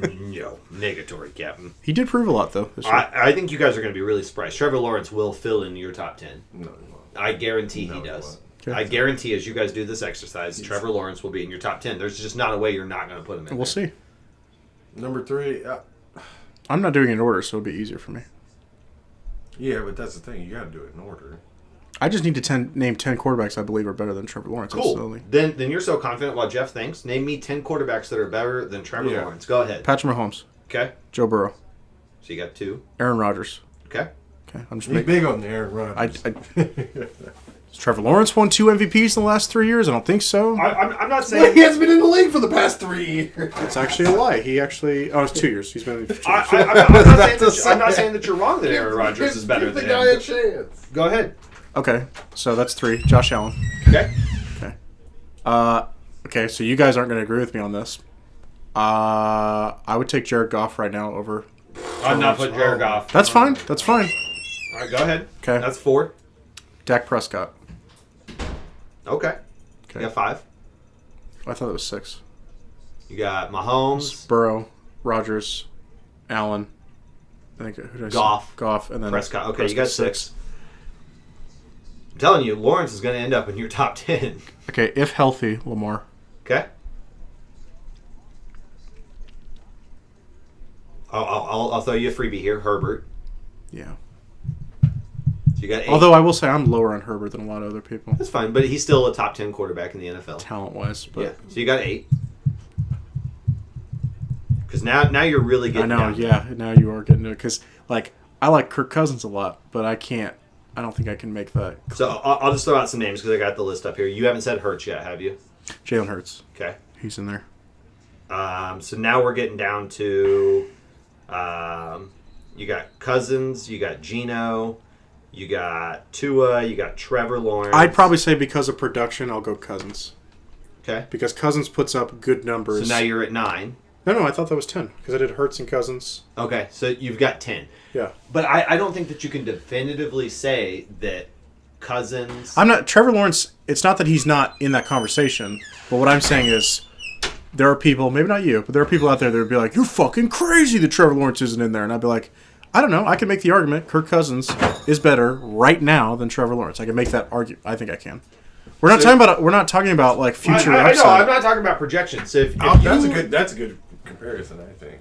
if you trade those two, okay, flip-flop them. Just for this season. Just for last season. Let's play that game. Just Okay. for last season. Who goes, does the Vikings win as many games as they did with Lawrence, or do they not win as many games? Lawrence has more talent, but he also because let's say like the playoffs, for instance, like he threw some picks to us. He threw 4 picks in that playoff game against the Chargers.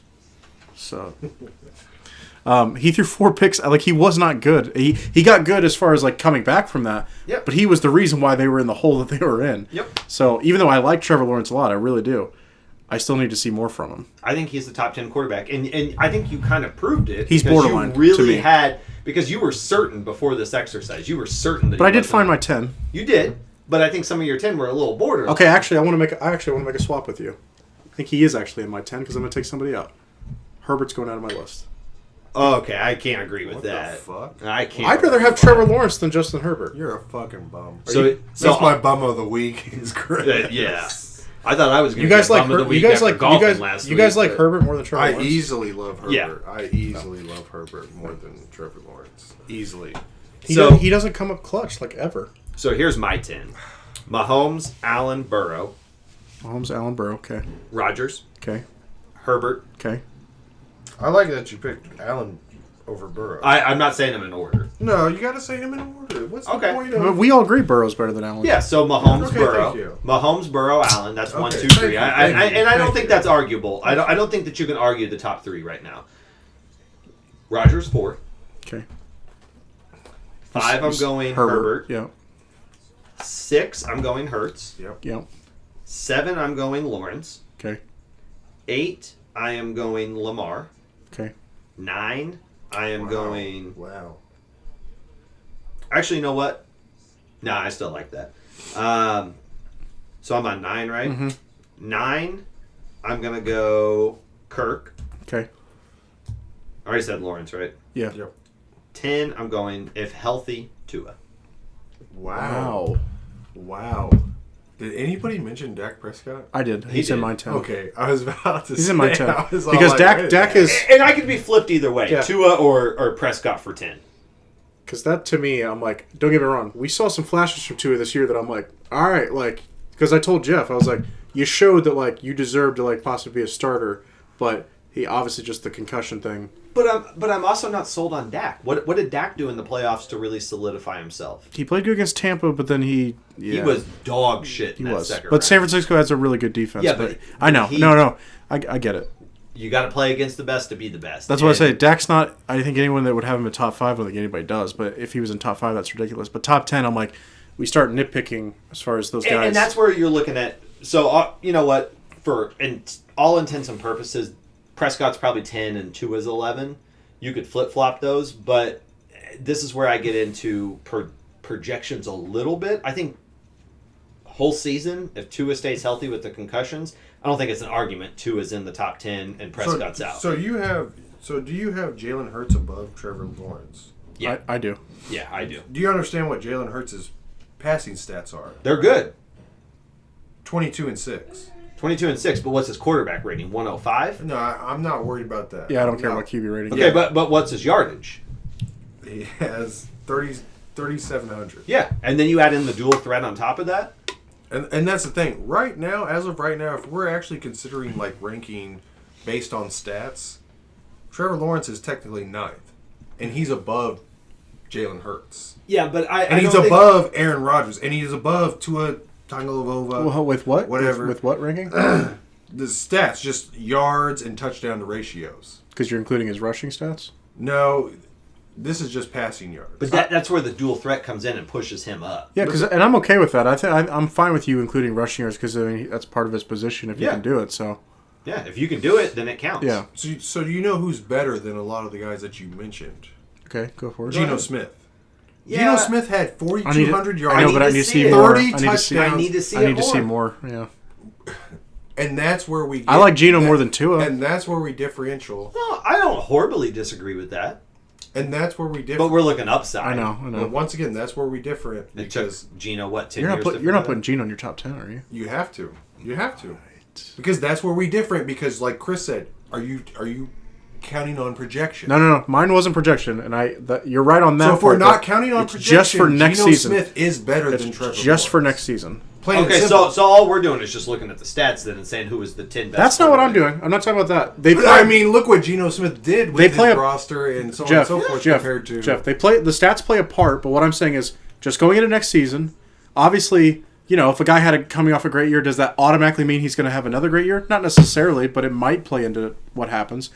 To me, I'm with Brown. I need to see more from Geno. I liked what I saw from Geno because Loved what I saw from Right. Gino. I Yeah. love what Gino did. And I'm then happy he got his earned- contract. And Yeah, yeah, good for him, man. yeah, because we never see that in the NFL. We never see a guy that got drafted high. Everyone gave Fizzed up on out. him. Was just a backup.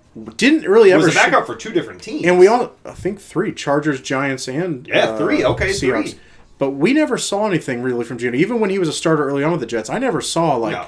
But also, he was with the Jets. Right, but he worked on his game, and now when he throws a spiral, you're like, that looks pretty damn good. Yeah. Like, I mean, good for Geno, but also the Seahawks kind of told you what they think about Geno when you look at his contract. Sure, he got a contract, but they said they're still open to drafting a quarterback. and it's really only a 1-year deal. If you look at the guaranteed money and how it works out, they could release him after this year. But it's really smart though, because it's like, Geno, we gave you your money, and if you keep playing well, like We're you gonna can keep keep paying it. Right. you. But if you don't play well, it gives us an out to. Yep. Yeah. So. Okay. So who's your 10? Yeah, we need to hit your 10. So obviously, 1 Mahomes, 2 Burrow, 3 Allen, 4 personally me, and that's just me, Herbert. Okay. I don't disagree with that. 5 probably has to be Rodgers. Yeah, that's what I was thinking. Rodgers. 6, I'll give it to Jalen Hurts. 7, it'd probably be Lawrence. no. I'm telling you, it's not. I'm telling you, He didn't make. Well, no, I said I took him out for Herbert, and you guys said Yeah, was but I don't know crazy. why you didn't have Herbert in there. I'm kind of a hater on him as far as clutchness. He's got all the talent in the world, but there's another thing that makes a great quarterback. 7, I think personally, me is Dak Prescott. Okay. 8 is probably Kirk Cousins. 9 is probably No love for Jared Goff. it's just not there again. Okay. Once again, it's Yeah, I don't have him there yet. Okay, but is he at least in your guys' top 15? Oh, yeah. Okay. yeah. Yeah. 9, I mean, obviously he's not playing this year, but if he was there, it'd Kyler? probably be Tom Brady. You can't. We can, Brady's retired. No, you He's can't. Not, we're no, talking about Brady next doesn't season. count. We're talking about next season. Brady's retired. Okay. Don't bring Brady into this. I know you like Kyler. That's why I'm waiting to hear your Kyler. No, Okay. I think because of this year, because of injuries, so on and so forth, I can't put him up there. And he's a Same shitty leader. You're not going to put Kirk in over Kyler, are you? After wouldn't. all of the debates we've had. Well, just because of Chris! once again, it's what I you've think done. we won on that one. Ah! What you've done for me lately. I just I don't hear anybody. People complain What about is it? Kirk. What- not no, being- wait, hold on. 8. I was on 8, right? I think so. It's, My eyes are burning. 8. Obviously, it's got to be Geno Smith. No love for Derek Carr yet either from any. He's of us. not top 10. I'm not saying that he is, but no, I kind of surprises me that nobody was willing to. Number 9, it's got to be Brock Purdy. Who'd you say at 8? Who'd you say at 8? Geno. Okay, I don't. Purdy at number 9. I don't know if I can keep doing this. Number 10. You all right over there, big guy? I don't know. Something's. Crack a window or something. Yeah.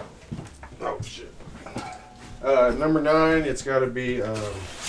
I can't believe that you put Brock Purdy over Trevor Lawrence. You were just stretching on purpose. I don't. That's the thing. Is like, look, I like what I saw of the postseason from Brock Purdy, but it's like You are really just purposely I gotta not trying to put Lawrence in I your gotta top see a 10. lot more from Brock Purdy. You are really just purposely trying to not put him in your top 10 if you're picking fucking Brock Purdy over Trevor Lawrence. Anyways. Anyway, okay, you said Purdy at 9. Who'd you have at 10? Number 10, it'd probably have to be. And that's where it comes to dilemma of either Trevor Lawrence or You didn't say Lamar yet. no, not even Lamar. Okay. It's got to be You said Herbert already, right? yeah. Okay. So really, you've got 3 choices here. Realistically, you got Cousins. No, I already said Cousins. Okay, so then you really got 2.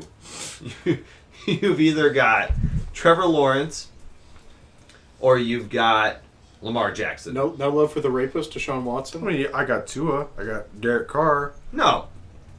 I mean, I got. Okay, then go ahead and put Tua at 10 because then I will chastise you. Technically, I have. Yeah, I mean, technically, I have Daniel Jones because of the year. Daniel that he had. Jones is not. He Daniel Jones moved up for me on the list. He after did, what but I he saw. still went through 15 he's touchdowns. not top I would 10. It's not probably top say 10 at for me. number 10, it'd have to be Trevor Lawrence. Yeah! Okay. Yeah! But to go on what you were talking about, the Kirk Cousins versus Kyler Murray, yeah, I think we were proven. I think we did finally win that Now, one. it's not the final debate because their careers aren't over. You may be right in the long run, maybe.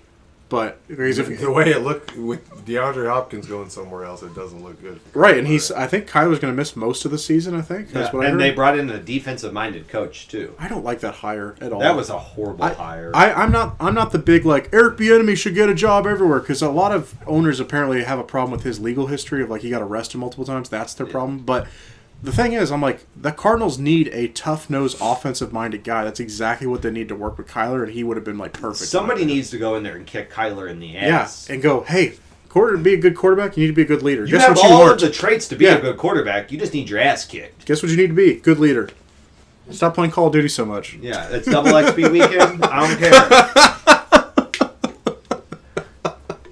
Get your ass in the playbook. I told you guys, I think we talked about this. When he got hurt and everyone's like, oh no, Kyler, he'll work back hard to get that. I'm like, I have no doubt that he'll rehab, all that kind of stuff. But I'm saying, he secretly loved the fact that he got hurt because he's like, now I can play Call Now of you're Duty. just gonna play Call of Duty. Exactly. You guys still paying me? All right, great, cool. Cool. So I got 6 months to go Call of Duty. Do you agree? Out, bro. Do you agree with me? I think he secretly is like, great, I get a break and I get to. I think maybe a break from that organization. Yeah. I think the Cardinals are just. Because that's what they need. They need somebody to go in there and kick him in the ass. Yeah.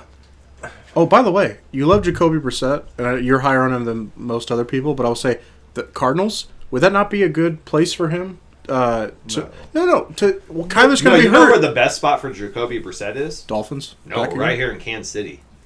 No. Wouldn't he be the great backup for Mahomes? Also, when we need QB sneaks. Just put his ass in. Yeah. And that's what I'm saying is Brissett was only good for the time being because of He won games with the Browns, man. and that's what I'm saying. He won games wherever he's gone. In his younger years, he was almost borderline, just like Kyler Murray was for the first 6-7 Except he weeks. was like 7 inches taller. For the first 6-7 weeks, he was borderline MVP for the half of the season. I don't know what season you're talking Oh, about. with the Patriots? No, with the Colts.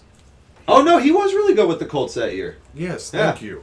Like I said, I guess we just don't watch football. No, here. here's what I'm saying. We No, only he watch was- one team. He was really good with Here's the what I'm Colts that saying. year. I don't remember him being borderline MVP, but I need to look up what his stats were for. Well, it's the same thing with Kyler Murray. The first 6 or 7 weeks, it was Arizona's the team to beat. Arizona's the team to beat. They are unstoppable. Kyler Murray MVP, this and that. And then all of a sudden, in the back end of the You're season, talking about not last year, but the year before. Yeah, 2021. It would have been 2019 for... Right, yeah. And honestly, I mean, his stats did kind of fall off. Yes, But well, but even yeah. but even these are good stats. 3,000 yards, 18 touchdowns, 4 interceptions, and an 88 quarterback rating. That's pretty good stats. In And the we're not NFL. even talking about rushing, so on and so Yeah. forth. Yeah, for a whole season, but it's not bad. But that, It's not bad. not. But and that's the also, thing, who when did he got have as hurt. weapons? Well, Yes. what week did he get hurt? Do you remember? What, week 10? I don't know. Let's see. How many I know they games did- faded off. They didn't make the playoffs. They faded off, but yeah. 2019. Let's see how many games he played that year.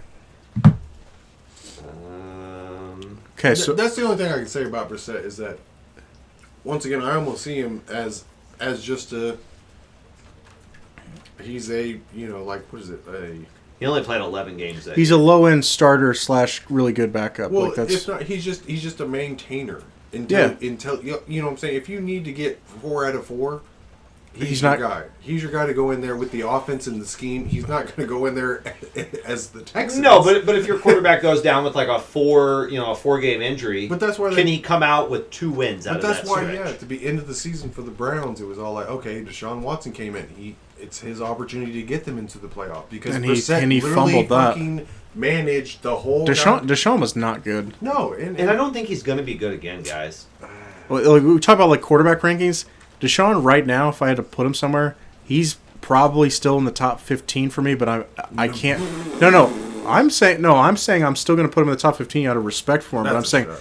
I definitely can't put him. There's No, people. that's a shot. But there's people. Why? There's people still in put him the in the top top 10. 15. You put Geno and Brock Purdy. The 49ers, want the Deshaun best. Watson over Brock Purdy. You want I- Deshaun Watson over Geno Smith. Okay. I laughed him off, but You want Deshaun Watson over Jimmy Garoppolo? For next year, I will over take. Jimmy Garoppolo? No, I'm not saying that. For I would for take next, Purdy, but for next year, Garoppolo. I'll take. Derek Carr. Yeah. No, can't do Derek Carr. There's so many. Derek I would Carr- take Cooper Kupp at this point over fucking Deshaun Watson. Yeah, bring Antoine Randall L out of retirement. Bring Okay. Jamarcus All right, that might be a Russell. stretch. Okay. Bring Jamarcus Russell. Okay, we're at almost 2 hours, so we need to wrap this up. The conversation that I want to wrap this up with is Lamar Jackson. I don't think we talked about it. Oh, yes. Okay, so where do we think he's going? How much do we think he's getting paid? Is he getting traded or not traded? He's staying with Baltimore. You think so? Yeah. Because no one else is willing to give him. Because I think Baltimore, this is my theory. One, I think that the NFL, let's take a shot before this. a shot to the greatest running back quarterback of all time, who Besides Michael Vick. I think Michael Vick's better. Okay. Here's my theory, and we can get into the conspiracy theory of the NFL blackballing him, not wanting to give him money. I don't think that that's 100% true. Is this a conspiracy theory that they're using their brains and going, why would I pay this guy this amount of money? To give him a guaranteed contract. Yeah. They all know that was stupid by the Browns. They all know. It was. Here's my theory: is the Browns did that as a way to show Lamar, this is your value. This is what you can earn if you were on the You're open talking about the market. Ravens. So the Browns. Yeah. Yeah. The Ravens. I think the Ravens are saying, hey, we're going to open this up, and we're going to basically let you find out what your value is. Because we're not 100% sure what your value is. So let's figure out what your value is. Okay, you can negotiate with 31 other teams. What's your value? You bring me that value back, and I'll pay you whatever you find your value to be. Yeah. Because that's what they can do. They can match whatever offer is given to him. Yeah. And he has at that point he has to accept it if they match that offer. He can't be like, well, you know what, I prefer the Falcons offer. He has to take if the Ravens offer him a value that is the same as any other team, he has to take it. So I think what he's doing, or what the Ravens are doing, is, hey, find out what your value is. And I think it's very smart. I think that's 100% smart because I don't think they're going to let him go because that would be one. I think kind of stupid on their part because they're going to lose a lot of fan interest if they do that. I really think it's like. And is 2 first-round picks really worth losing your franchise quarterback? I would let him walk, and I'm being 100% serious. You're telling me, like, you're talking about the way they run their offense. They'd have to change the way they run their offense. But they're not making it to conference championship games with Lamar. They're not. So they're not making these deep playoff runs. Even if they do, they're not going anywhere further. Yeah, than that. if you can't make a deep Because playoff of run that with Lamar on a roster. rookie contract, you're not making it with him on a huge I don't contract. care how stacked they get that defense, but in the same sense, yeah. If you're not, once again, we saw it with Jalen Hurts, we saw it with Trevor Lawrence, blah blah, all these other teams. If you're not stacking the offensive firepower with Lamar Jackson, They missed their window to do that. Yeah. Yes. And that's the thing. They might be competitive, and they might be 9, I 10, think I can potentially 11. They can hover because around of those because win of totals, the schedule yeah. of the For season. Lamar, his best interest is to go to a team that is already prepared to take him I don't on. understand why nobody talks about him going to the Jets, or nobody talks about him. I like to, him going to the Jets. to the 49ers. If you can't get Rodgers, Yeah, I would. I don't know about the 49ers. If you can't get Rodgers, I would do Lamar. I would throw those. That's picks what's out. weird to me is that, like, I get it. Maybe Lamar's playing out this season so that he can go to Miami after next season. But They- why isn't Miami on now? Because they're saying that because Mike McDaniels loves Tua Tagovailoa. He loves They're him. talking about Brady coming out of retirement. He's- Going to that was a really hot take I know, out of the which is combine. so fucking ridiculous to me. It's so ridiculous. Can you imagine how old Brady is? He'll be 46 if he plays. again. 46-year-old trying to throw deep bombs to Tyreek Hill and Jalen Waddle. I saw like last. That offense is not set up for Brady to come back. Aaron Rodgers makes more sense, if not Tua Yeah. makes way more sense to throw Yeah. deep bombs than And Tom Tua's not Brady. great at the deep ball. Exactly. he wasn't Exactly. getting them in stride, but he at least was getting it where like they. Tom's not getting it down there. Before this last year, I would have said yeah, he can still do it, but I didn't see a whole lot this last year of that. I think the fall off that they had, part of it was yes, the roster started to crumble around him, the line, but yeah, I didn't notice Tom pushing the ball like crazy deep all that Because time. he couldn't. And they as knew- often. But Yeah. they knew that, and they restructured the offense around him. And- But let's and bring then- this back to Lamar. Okay. I don't see a reason for the Ravens to let him go at this point. Because can I if I'm the Ravens? No, here's- wait, hold on. Before you get before you Not get the first time that wall's had a hole in it. yeah, yeah, exactly. So before you get to on your aspect of Lamar Jackson, the only thing once again I will say is, and to reiterate to the fans, Radiate. radiate to the fans. bitch. Once again, if I'm an employee, it's what you've done for me lately. If I'm an employee and I have better resume than a guy that's making more than me, obviously I want more money than him. That's just plain and simple. That's the world. That's the aspect of the economy. That's everything. You do better than someone, and someone's getting paid more than you. You want that. Correct. You want either that money or you want more money. Hold on. So, the aspect of what Lamar tried to do in this offseason, he played for himself, and he played himself. I get it. And I love that aspect. I was rooting for Lamar this season because I was all like, you know what? Keep it up. Ball it out. But do everything that you can to earn your money, because in the sports organization, whether it's NFL, the MLB, the NBA, even soccer, I don't keep up with soccer, NHL, whatever it is, get your money when you can. Right, but that's it. That's right. That's plain and simple. Hold on. Get How your long is money. this going for? No, hold on. Get your money. Get your money, because opportunities like that will never come again. So when you have the opportunity to get your money, get it. That's your right. That's the American dream. That's your fucking right as an employee for whatever. We got that. All right. As whatever organization that you're into. So for Lamar to base his, whole perspective on the season, to if not at the end of the season, I think it's already a detrimental to the organization that, once again, his best wide receiver is Hollywood Brown.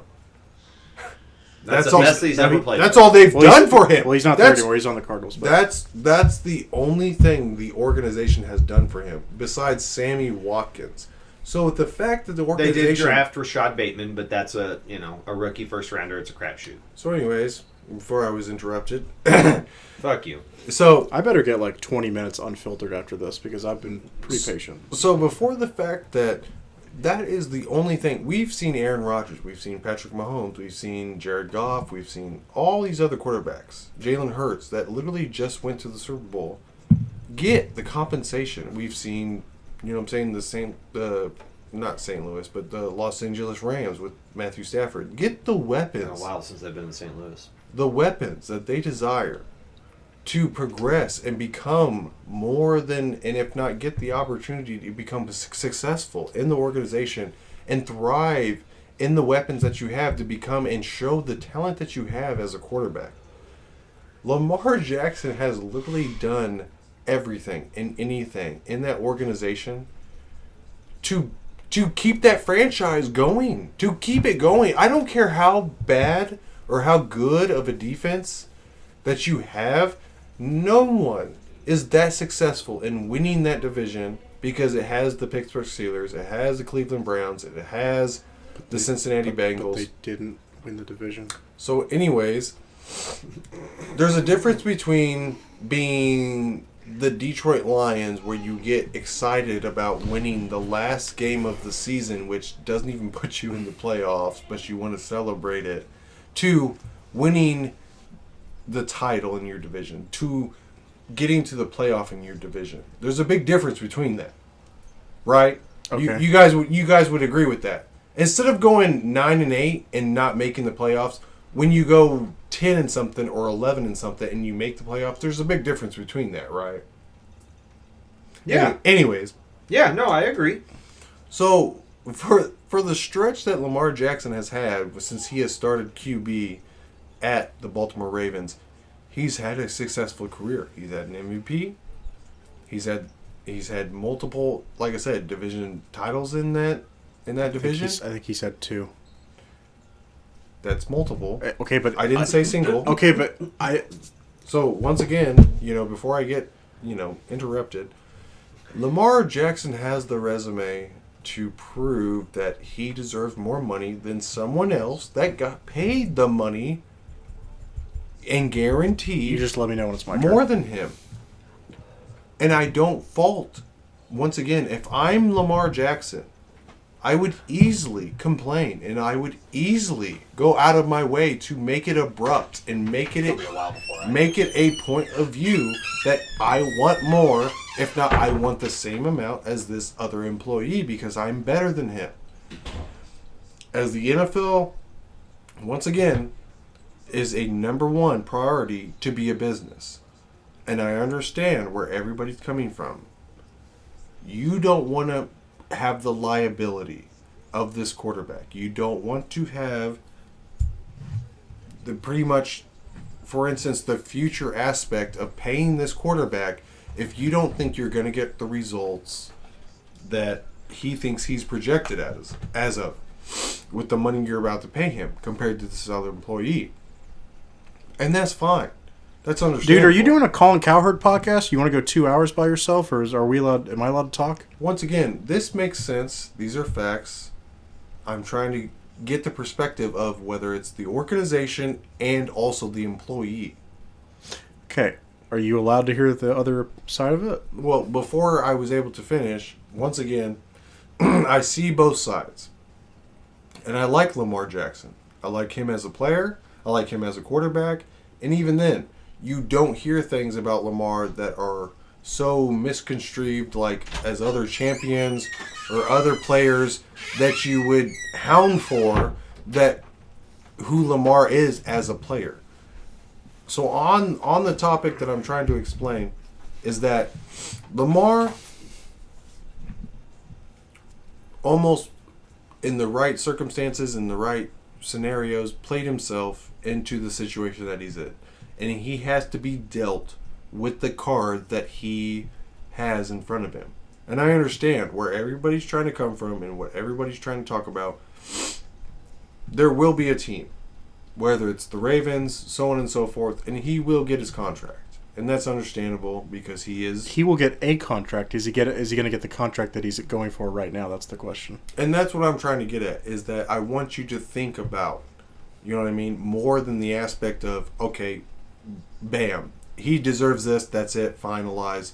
That's why we're hearing more about Lamar Jackson than Justin Herbert or Joe Burrow or other quarterbacks that are in their fifth-year option that the franchise can pick up, or franchises that can re-sign and sign them for a longer deal. Because Lamar is that exponential, you know, great fucking athletic quarterback that we're talking about that if he's healthy in a season, any team would want him. But I think because of the matter of the fact that what he's done for me lately, because of his injuries, that's where teams shy away. If we're talking about this last year, this wouldn't even be a topic because some team would instantly trade or sign him for this contract. But that's not what we're talking about. Then what are we talking about? Okay, that was like 20 minutes. Okay. I think you're wrong in almost everything you said. So you said like, oh, if I'm Lamar, I got to think of it from an employee standpoint. Okay.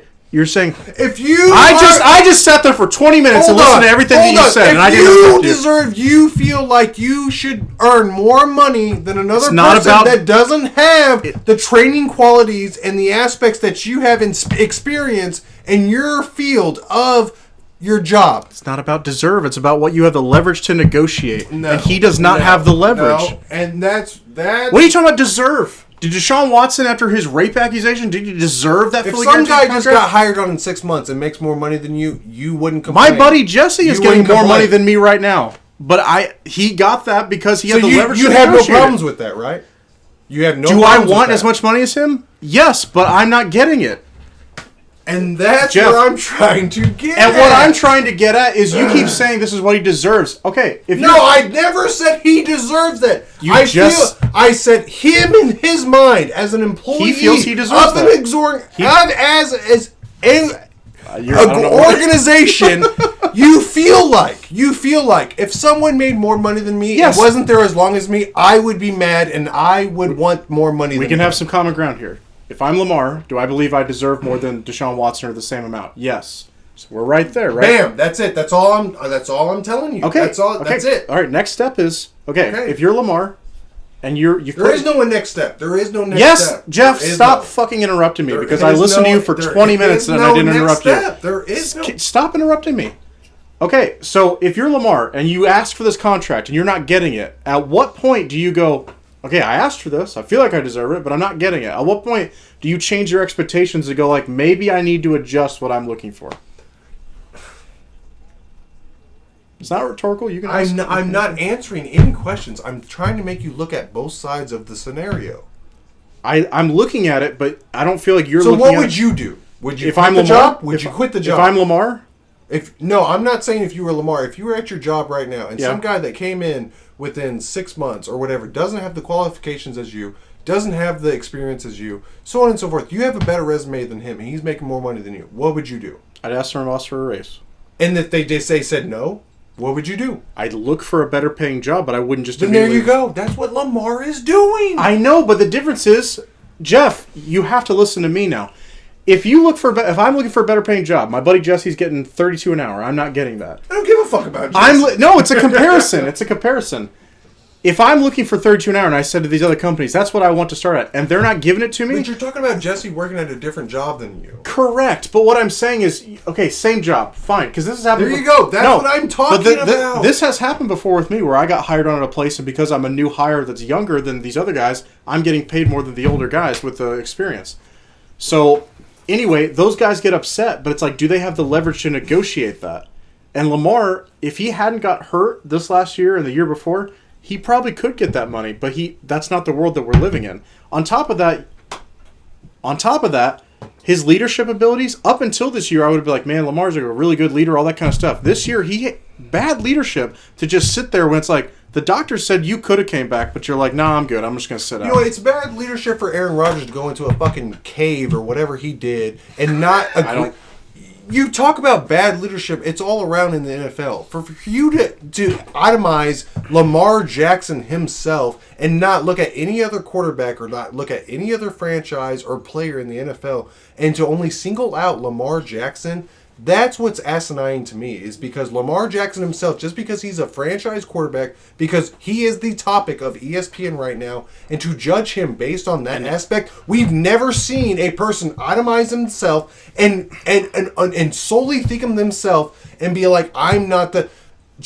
I mean, there's countless... Dude, he's got enough people on ESPN sucking his dick, being like, man, Lamar's just the greatest. No. On ESPN, that's all they do is go, Lamar needs to get paid. No, Lamar needs to get paid. People will say he should play him. He should play within himself. The players' organization says he should play on his cards, on himself, and that's. You mean bet on himself? Yes, exactly. And it that's fine. backfired because because I do that. Well, that's what he did this last season. He bet on himself and it didn't work out for him. At least not yet. Maybe if he gets his contract. Derek Carr did that. Derek Carr did that. I mean, but we don't judge Derek Carr for that reasoning. We don't judge Aaron Rodgers. We don't judge Tom Brady for doing these things. But we want to judge Lamar Jackson. Off of doing what? Betting on themselves. The difference between all those things is all those guys weren't... Kyler Murray did it this year. Kyler Murray's a good comparison. He's not a great leader, and he didn't come off a good season. He got hurt. But why are we talking about Lamar more than all these other quarterbacks? Kyler Murray's contract, everyone can now acknowledge, they shouldn't have probably given him that. That was a mistake because he has a lot to grow on, and he's not winning you these games like everyone wants him to. Lamar... Are you getting another beer? Oh, yeah. Lamar's I'm not, but I'll get you. Lamar's win rate in the regular season is really good. He's got a really high win percentage. Okay, they made the playoffs, even though he sat out like the last 5 games. He got hurt or whatever. It might have been more than that, but he didn't play in those last 5 or 6 games. They still made the playoffs, and it was close against Cincinnati even without Lamar. If Lamar took the approach of like Daniel Jones and he said, "I want a contract, blah blah blah," but it doesn't have to be all fully guaranteed, I think he would have already gotten that, no problem. I get. But he's not being realistic as far as what the market is presenting to him. I understand that. And once again, like you guys said, maybe he gets re-signed to Baltimore and it's not the contract that he wants. But it's not astronomical to think that Deshaun Watson just got signed to this fucking contract in Cleveland. And any other quarterback, I'm not saying it's Lamar, but any other quarterback up in free agency, if not has their contract, whatever, has to re-sign, so on and so forth, it's not unrealistical to think that, hey, Deshaun Watson just got signed to this. I'm way better than him. That's what I want more, if not the same as him. That's what all the former players are telling Lamar. They're saying, "Look, Deshaun just got paid this. You deserve this." Do we all agree Lamar as of right now is better than Deshaun Watson? I agree. Yes. I agree with that. Okay. Yes. Okay. And Jeff, but you're complaining on Lamar. It's not Lamar. It's the NFL that should be blamed for this situation. No, it's the Cleveland Browns that should be blamed for the situation. No, Yes, it's Jeff. the NFL. The NFL didn't direct the Browns and say you have to sign Deshaun Watson to a fully guaranteed deal. They chose to do that. No, but the NFL signed guys like Jimmy Garoppolo and Matthew Stafford and Jared Goff to these contracts that are astronomical for they didn't even do anything in their Matthew careers. Stafford just won a Super Bowl. What are you talking about? So I think where you're getting at is that because of Mahomes and guys like that don't take the contracts that, you know what I'm saying, oust a fucking franchise. And I think that's where you're like... No. That's not where I'm going. Because if Mahomes were to demand a fully guaranteed deal, But I'd be he like, damn. didn't. But he I didn't. know, but if he did, I'd be like, pay the man because he's that good. But that's why we talk about Aaron Rodgers. It's like Aaron Rodgers isn't that good. He's not. He's better than Lamar. He's not. Is he? I think so, yes. Considered the last season, he wasn't. He still puts up better stats than Lamar. The only thing Lamar he? Yes, the only thing Lamar has over him is the rushing yards. The difference is I'm not talking about for career. I'm not talking about anything like that because Lamar is younger and he could keep going for longer. And then once again, we talk about that aspect. We talked about it with the offensive line and tackles and wide receivers. You want to sign youth. Well, Aaron Rodgers is 37. I know, but if I'm we can bring us. Oh, my bad. Actually, it's 39. I looked. Oh, okay. Yeah, but if the reason I'm saying that, if I'm the Jets, the reason I'd rather have Rodgers over Lamar Jackson is because I have not seen up until this point Lamar Jackson be able to even get me to a conference championship game on a rookie contract. He still can't do it. Okay. And you guys keep saying, hold on, no, I let everyone else talk. Seriously, I let everyone else talk. You talked about why can't the Ravens, they haven't brought in any help. Nobody wants to catch passes from Lamar Jackson because he's not that accurate. Well, somebody does because Mark Andrews is still there. He got drafted there. He doesn't have a choice. What do you mean he doesn't have a choice? Everybody has a choice. You think he just goes like, he can hey, demand a trade, just like every other wide receiver in this league has done. Okay, Hollywood Brown did demand a trade because he was like, I'm tired of playing for an organization and a wide receiver or a quarterback that basically doesn't know how to get me the ball. Odell Beckham, and he was fucking washed and trashed too. He played pretty good for the Rams. Did he? For what? Brown. 3 games? For 4 games? It was the second half of the season, and then in that postseason run, he played pretty damn well. Okay, so And then you brought up like Matthew Stafford as a comparison. Matthew Stafford won a Super Bowl. If Matthew Stafford's healthy, I'm not talking about for future whatever years down the line. I'm just talking about for next year. Matthew Stafford's healthy. Are you guys honestly saying that you put these two quarterbacks on the same team, who gives you a better shot to win the Super Bowl? You think Lamar gives you a better shot? What team? Say they both play for the Ravens next year. Who? Lamar and Matthew Stafford. They're both in training camp. Who gives you a better shot at winning the Super Bowl? Lamar, easily. How do you say that? He hasn't done anything. You keep saying what makes you think that Stafford can He's got run? a big fucking a ring on his finger that tells me he can win a Super Bowl. Stafford can do anything besides in the pocket pass the ball? That's what you need to win a Super Bowl. How many running quarterbacks have won a Super Bowl? I'll answer that question for you. 0. You're talking about the elite team and the whole complete team of the Rams when they won the Super Bowl with Aaron Donald compared to the Ravens. That once again, who was their best wide receiver at the time? Hollywood Brown. You have Cooper Kupp on the Rams. If Lamar, do you think Cooper Kupp takes the leap that he did the 2 years ago without Stafford as the quarterback? Cooper Kupp had already set a trend into the progression of he was a elite receiver. He was a really good receiver, but he went to a different stratosphere the first year Stafford was playing. Yeah, because that was a complete team. If he was on the Baltimore Ravens, I don't know whether it's Stafford or Lamar Jackson, if Cooper Kupp has the same career. He's getting fucking air balls thrown to him if Lamar Jackson's his fucking quarterback. You really think that Stafford on the Ravens projects them more to a Super Bowl than Lamar Jackson? 1,000%. Yes. That's just asinine to me. What wins more, pocket play or a running quarterback? Well, statistically and historically, it's funny pocket quarterbacks win more. because the team that we raved about and the best quarterback doesn't always do pocket play. He gets outside the pocket, but Mahomes is not, I'm looking to run the ball. That's the big what Lamar plays Jackson's that he doing. made in the Super Bowl, he ran the ball. Nah, I'm pretty Do sure you think I watched Stafford? I'm pretty sure I watched a throw to Travis Kelce in the first quarter. There was a fucking throw. What was that the game impressive. that decided that wasn't at a the run. very end? What was the That play? was one big run, but you so Stafford makes it. Stafford makes it. Stafford has made a run before in the playoffs, so I don't know what you're talking about. You act like he can't run. That's crazy to me to think that on a bum ankle that Stafford makes a run Look, like that at the end of the game. You can be the Ravens or any other That's team. fine. You want to throw 2 If you first wanna rounders to get Lamar Jackson, think you're winning a Super Bowl? Go for it. If you want to throw Wake me 2 up when that first happens. rounders to get Matthew Stafford right Seemed now? like it worked out for the Rams because they have a trophy in their case since they got him. How long ago was that? And on the team. How long ago was that? That was last year's Super Bowl.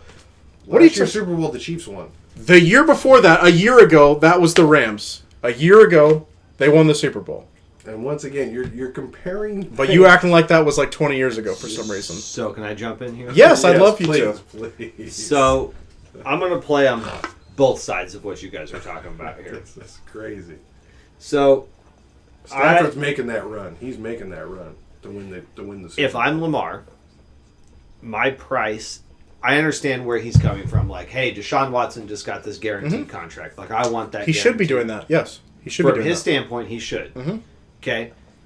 Is he going to get a guaranteed contract fully? No, because the NFL is just never going to do that again. That was stupid. The of Browns went full retard, and everyone in the NFL was like, "What are you doing?" So if I'm Lamar, my contract starts at 190 million guaranteed because contracts grow all the time. Yeah, of course, bro. Contracts grow, no That's matter good shit, by the way. no matter what, no matter how good you are compared to the last person. When you get a new contract, if you're towards the top of your position, you reset the market. Which he's top 10. I think we all kind of agree. Maybe Jeff Heat, was he in your top 10? Well, Lamar? I think he was right outside it. Once again, he's not. He's outside because of what you've done for me lately. So Okay. But guys that are towards the top of their position, when they're due for a contract, they reset the market, right? We can all agree on that. Normally. They all reset the market, okay? I mean, look at what's his name. Kirk Cousins did it. As The far as wide guaranteed money. The, Kirk wide, Cousins did the it. wide receiver for Jacksonville, Yeah. Christian Kirk. Oh, Christian yeah, Kirk. that was crazy at the time. Yep. Yeah. People, when they have the opportunity to redo their contract and they have the opportunity to be free or they have the opportunity to stay with their team, they reset the market. That's just how it works. When a team's willing to give them that money. Yep. So if I'm Lamar, I'm not looking at Deshaun's. If you're Lamar, you have to throw Deshaun's contract out the window. You're not getting that contract. That's what he should do, yes. Nobody's getting that contract at this point. Okay, so let's go down a peg. Who's the next guy? Well, hold on, real quick. Keep on that. This is real quick, 30 seconds. The only reason the Browns even threw that contract out is because they did the initial interview with him where they pitched him. He wasn't going for it. Was going to go to, I think, Atlanta, New Orleans, something like that. Yep. And then they had to go, shit, he's about to fucking go to someone else. I got to do something Fully else. guaranteed. Yep. They were forced to do that because they knew that they were screwed if they didn't do it. And I'll agree on that aspect is because it's the biggest blunder that the Browns could have ever done. It's the biggest blunder anybody could have done. Yes. Because as you guys said, Deshaun did not look good last And they year. freaked. They thought about the now. Am I going to have to go back to Baker right now? They Because thought I about- just told Baker I'm Get out. that- yeah, you were like, They get thought out. about the now instead of the future aspect of it. Yep. Situation. So, if I'm Lamar, and I honestly I can get why Lamar, from Jeff's point, is looking at Deshaun's and being like, hey, I want that contract. Like, I'm just as good, if not better. If we were in Lamar's and I position, don't we have don't. 20-something rape charges against me. Yeah. If we were in Lamar's position, we would all do it. We would try to get as much as possible. 27 rape charges. Like, hey, this guy's got multiple rape charges against him. I got 0. That's got to count towards something. But honestly, if I'm Lamar or I'm his agent, which is his mother, I'm looking at who's the next. Who's the next down from there? Kyler Murray. Kyler Murray has the most guaranteed money beside Deshaun Watson out of any quarterback. And I think Lamar's better than Kyler. Yep. That's $190 million guaranteed. Mm-hmm. I'm not going for anything less than $190 million guaranteed because when you are up for a contract, you reset the market 9 times out of 10.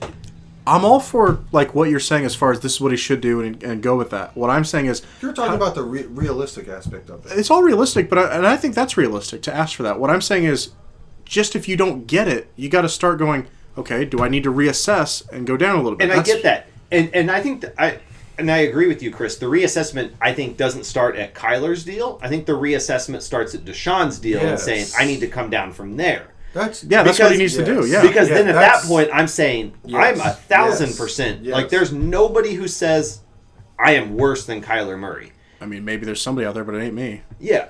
So if I'm him, I'm saying I deserve at least $200 million guaranteed because if Kyler's getting 190, I should get 200. Yeah. And if the Ravens aren't going to give me 200. There should be another team out there that would give me 200. If you slowly start going down a little bit, now obviously you don't want to set a precedence where people go, well, we'll just let them keep going a little bit farther down and get a cheaper price. But yeah, if you're asking for what you want and you don't get it, what's your alternative?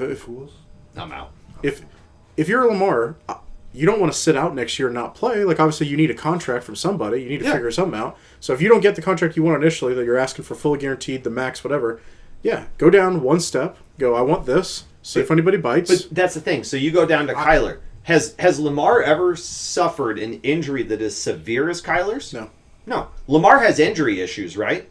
But they're not. They're not as severe as. They're not as severe as Kyler. So I could say, okay, well, hey, you just gave $190 million to this guy who just blew out his ACL. You have no idea what he's going to be when he comes back. And I just want to say, if I was the GM of the Cardinals, I wouldn't have given Kyler that money. No, but I know it's not Lamar's problem. It's not Lamar's problem. When you're a quarterback or any position and you reset the market, you reset the market for the whole NFL. That's the only thing I think me and Chris different on. I agree with that. I agree with, like, in my opinion, in a perfect world, does he deserve more money than Kyler Murray? I would say 100% yes.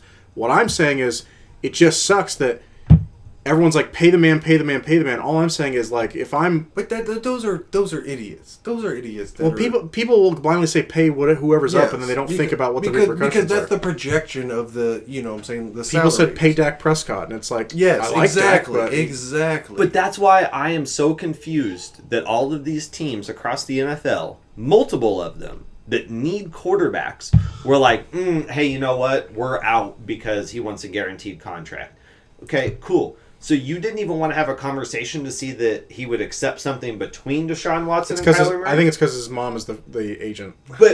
But you don't know that until you have that conversation with him, right? I don't know that, but I've been listening to a lot of talk show. I'm sure you guys have too as well. Everybody that I've heard that goes on like Rich Eisen's show and that's an insider or whatever, they all say the same thing, which is like, why aren't more teams interested? They go, a lot of teams would love to talk to Lamar, but they have a really hard time with the communication with his mom, where normally they're like, I already know this agent, get me a hold of this agent, we'll talk about it. Sure. They can't do that right now. But nobody's giving him guaranteed. So why are because if everybody realizes that, hey, he's not getting 250 million guaranteed, that's just not going to happen. So why aren't teams saying, hey, you know what?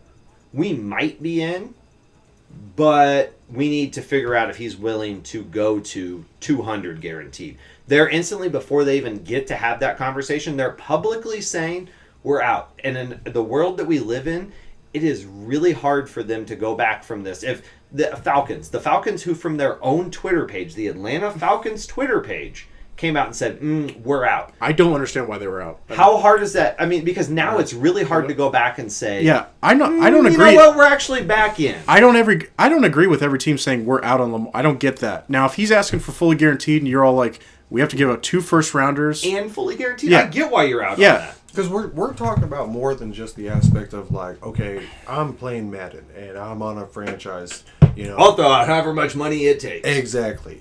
And my team fucking sucks fucking dick right now, and I need a quarterback and bam, Lamar. If you didn't have to give up the draft capital, and I think that's where we might different, and that's where we might bump heads. Because, but I think that's where more Deshaun does come into this conversation is a team was willing to give up more draft compensation than 2 first-round picks and give a fully guaranteed contract. Do they? Because it's a first this year, or did they do a first last year? They gave up. I'll pull it up in a second. Because I know it's a first this year. It is. I'll pull it up in just a second, but it is 100% more than 2 first-round picks that the Browns gave to the Texans for Deshaun. It's way more than 2. Well, I know it was more than just 2 picks. I just don't remember if 2 of them were first rounders. 100% it was 2 first rounds plus. Okay. So that's mine. Is I'm saying, okay, you're giving up 2 first round picks plus more and giving him fully guaranteed. I think it's because the Browns, with all of his baggage that he brings with him. It's because the Browns backed themselves into a corner. And I get that, but that's where my conversation starts. And if I'm coming down from any conversation, I'm coming down from this conversation. Okay. I'm not coming down from Kyler Murray's conversation. I'm not. I get what you're saying. I guess the points that I need to make is a few things. So, even though I think Lamar is better than Deshaun Watson as of right now, what we saw from Deshaun last year and then what we see out of Lamar last couple years, I agree Lamar's better. The thing is, the elephant in the room is a lot of GMs are worried that Lamar is going to be the next Cam Newton in this regard. You're great the first 5 years. You win an MVP. Cam even took a team to a Super Bowl. Yeah, Cam took a team to a Super Bowl. Lamar hasn't done that. Yeah. And then, basically, Cam did the playoffs in 2017, made it back, lost in the first round, and then it's like Cam was never the same. injuries took a toll on him. And you could maybe argue that Cam was running against like bigger bodies more often than Lamar does, because Lamar normally is trying to go to the outside, I guess. But all I'm saying is that's what GMs are worried about. Yep. Giving you a fully guaranteed deal, you're not this pocket passer. He's not this pocket passer. If he was a pocket passer, teams would probably be more willing to be like, okay, he was injured the last 2 years, but we think he can get that back. And I agree with the injury. The injury thing is a realistic thing to be concerned about if you are any team that wants to sign Lamar. That's legit. But then if I'm Lamar's agent, which is, again, is his mother, I'm going back and I'm rebuttaling. Teams have traded picks and given more guaranteed money or given guaranteed money to lesser quarterbacks in the NFL. I misspoke before we were on air and I talked about Carson Wentz. I just looked it up. Carson Wentz got traded for 2 second-round picks from Philadelphia to Indianapolis. Right. So that's draft capital. Yep. And they gave him, I was wrong when I said 140. It's a little bit less than one. It's significantly less than 140. How much was it? $110 million guaranteed. Which is still quite a lot. If you're giving Carson Wentz $110 million guaranteed and giving up draft capital, if I'm Lamar, I have a legit argument that. And it's the same thing, like you said, Chris. If you're an organization willing to give up that draft compensation and that salary to win a Super Bowl, that's understandable because the Rams did that. They did that with Matthew Stafford. They don't regret a single thing of what they did. They're like, well, once again, if you're willing to lay it all on the line for a Super Bowl, that's understandable. If you want that 1 year, okay, that's fine. I don't want to. But it's a multi-year. And that's the thing, is because of other organizations are more worried about the consistency of winning long term. Because they can't. A lot of organizations are not like the Rams, where they go like, we got this great roster. We had a quarterback that was good enough to even get us to the Super Bowl. We just don't think he was good enough to win it. So that's why they're like, we have to take a next step. That was McVay that made that point. A lot of these teams that are interested in Lamar, I just don't think they're sold with the injuries, with his lack of being this amazing pocket passer. They're not sold that Lamar and giving up draft picks is going to be good enough to win a Super Bowl. That's where, that's what I'm trying to get at, is that the aspect of, okay, you got Stafford, you know what I mean? Like he's the pocket passer. He's a good quarterback. We've seen it throughout the history of the Detroit Lions. I mean, with Calvin. I forgot to put Stafford in my top 10 if he's healthy. Calvin Johnson, so on Can't and so do forth. the if healthy. I thought about that. I'm not gonna lie.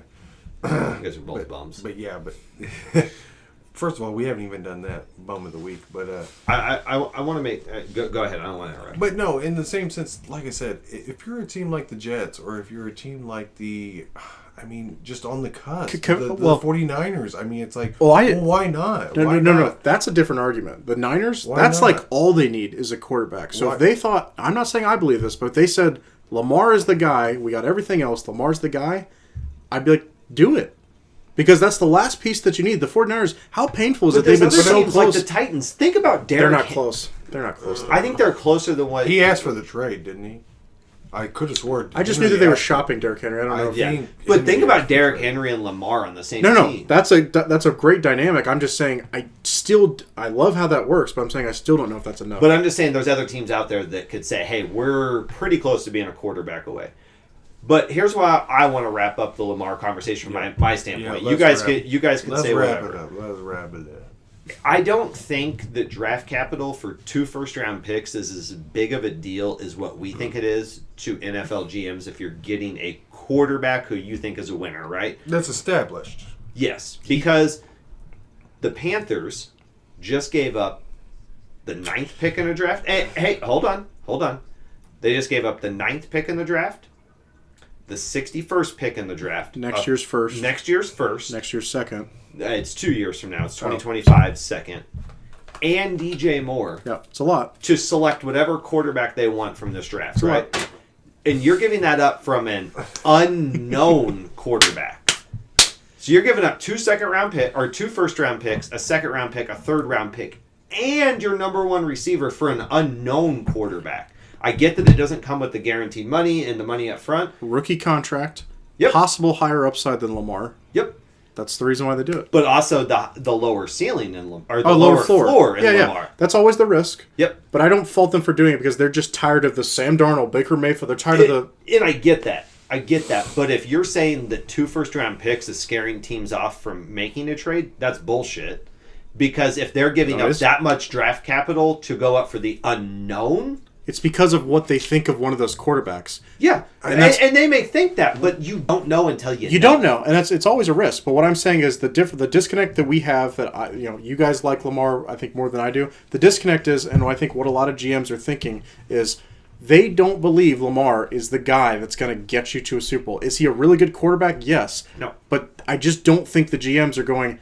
If we But I get think Lamar, there's some owners out there that care more about relevance they do. and making money than They they do. do winning. And Right. and why isn't there a team out there that says, you know what, Lamar can make my team relevant, Lamar can make my team money. I think if the contract either goes down or the first round picks That's went away, That's different. I think Brown. that's a I'm very, not that's saying a that's very right. interesting topic. If the to price- me. if the price that's was- a very interesting. if the topic. price wasn't as high, the 2 first round picks and the fully guaranteed deal, if that got like, let's say it was only 1 first round pick and it wasn't as much money, Fuck those picks. someone would have traded for him already. Because yes, even if you don't think you're just one Lamar away from winning a Super Bowl, you still get him to be like, he's an improvement. He's better than what we have. you He's get to more- market a top Yeah. 10 elite I athlete. think the Commanders. I think the Commanders should. I go think out the to- Commanders, and I'm surprised we haven't brought them up. I think they make the most sense for Yes, Lamar. yes. they will. do. Yes. So If he goes somewhere else, projection wise, I think it is. it's to the Commanders. Yes, I think that's the team that makes the most sense. I and, agree. and Dan Snyder's on the way out. He could Yeah, just I've be heard, like, that's fuck what I, it, that's fuck what it, I here we heard. That's go. what I heard. But I'm like, even still, I'm not sure I want to give up the 2 first round picks. Say I didn't have to give up the first round picks. Rock chalk. Okay, say I didn't have to give up the first round picks. If it was just a fully guaranteed deal, if I'm the Commanders, I'm like, I'd do that all day. Here, Lamar, take it. Well, and Dan, if you're Dan Snyder, you're probably You don't like, care. well, Exactly. I'm not going to own this team anyway. Exactly, you don't care. Yeah. Well- Ron Rivera, so on and so forth. Yeah. That's, Let's that's, bring- That's the only. Let's bring episode 2 home. Okay. Great episode, guys. Some really good conversation Action-packed. there. Very action-packed. Even still more that we could even get to. I didn't realize we I'm had a not gonna Skip lie. and Shannon right here. I didn't realize we had that. I know. I felt like I was cuck sitting in the No, corner you were over you here. were you were like Joy Taylor or whatever. Like you I were was just. I was over here scrolling Twitter. I only raised my voice when he raised his voice. Thank you guys for listening. shows that if you're truly a friend with somebody, you can raise your voice to them. It's all okay. Exactly. Thank you for our 7 listeners for listening. We appreciate it, and we'll see you on episode number 3. Take a shot.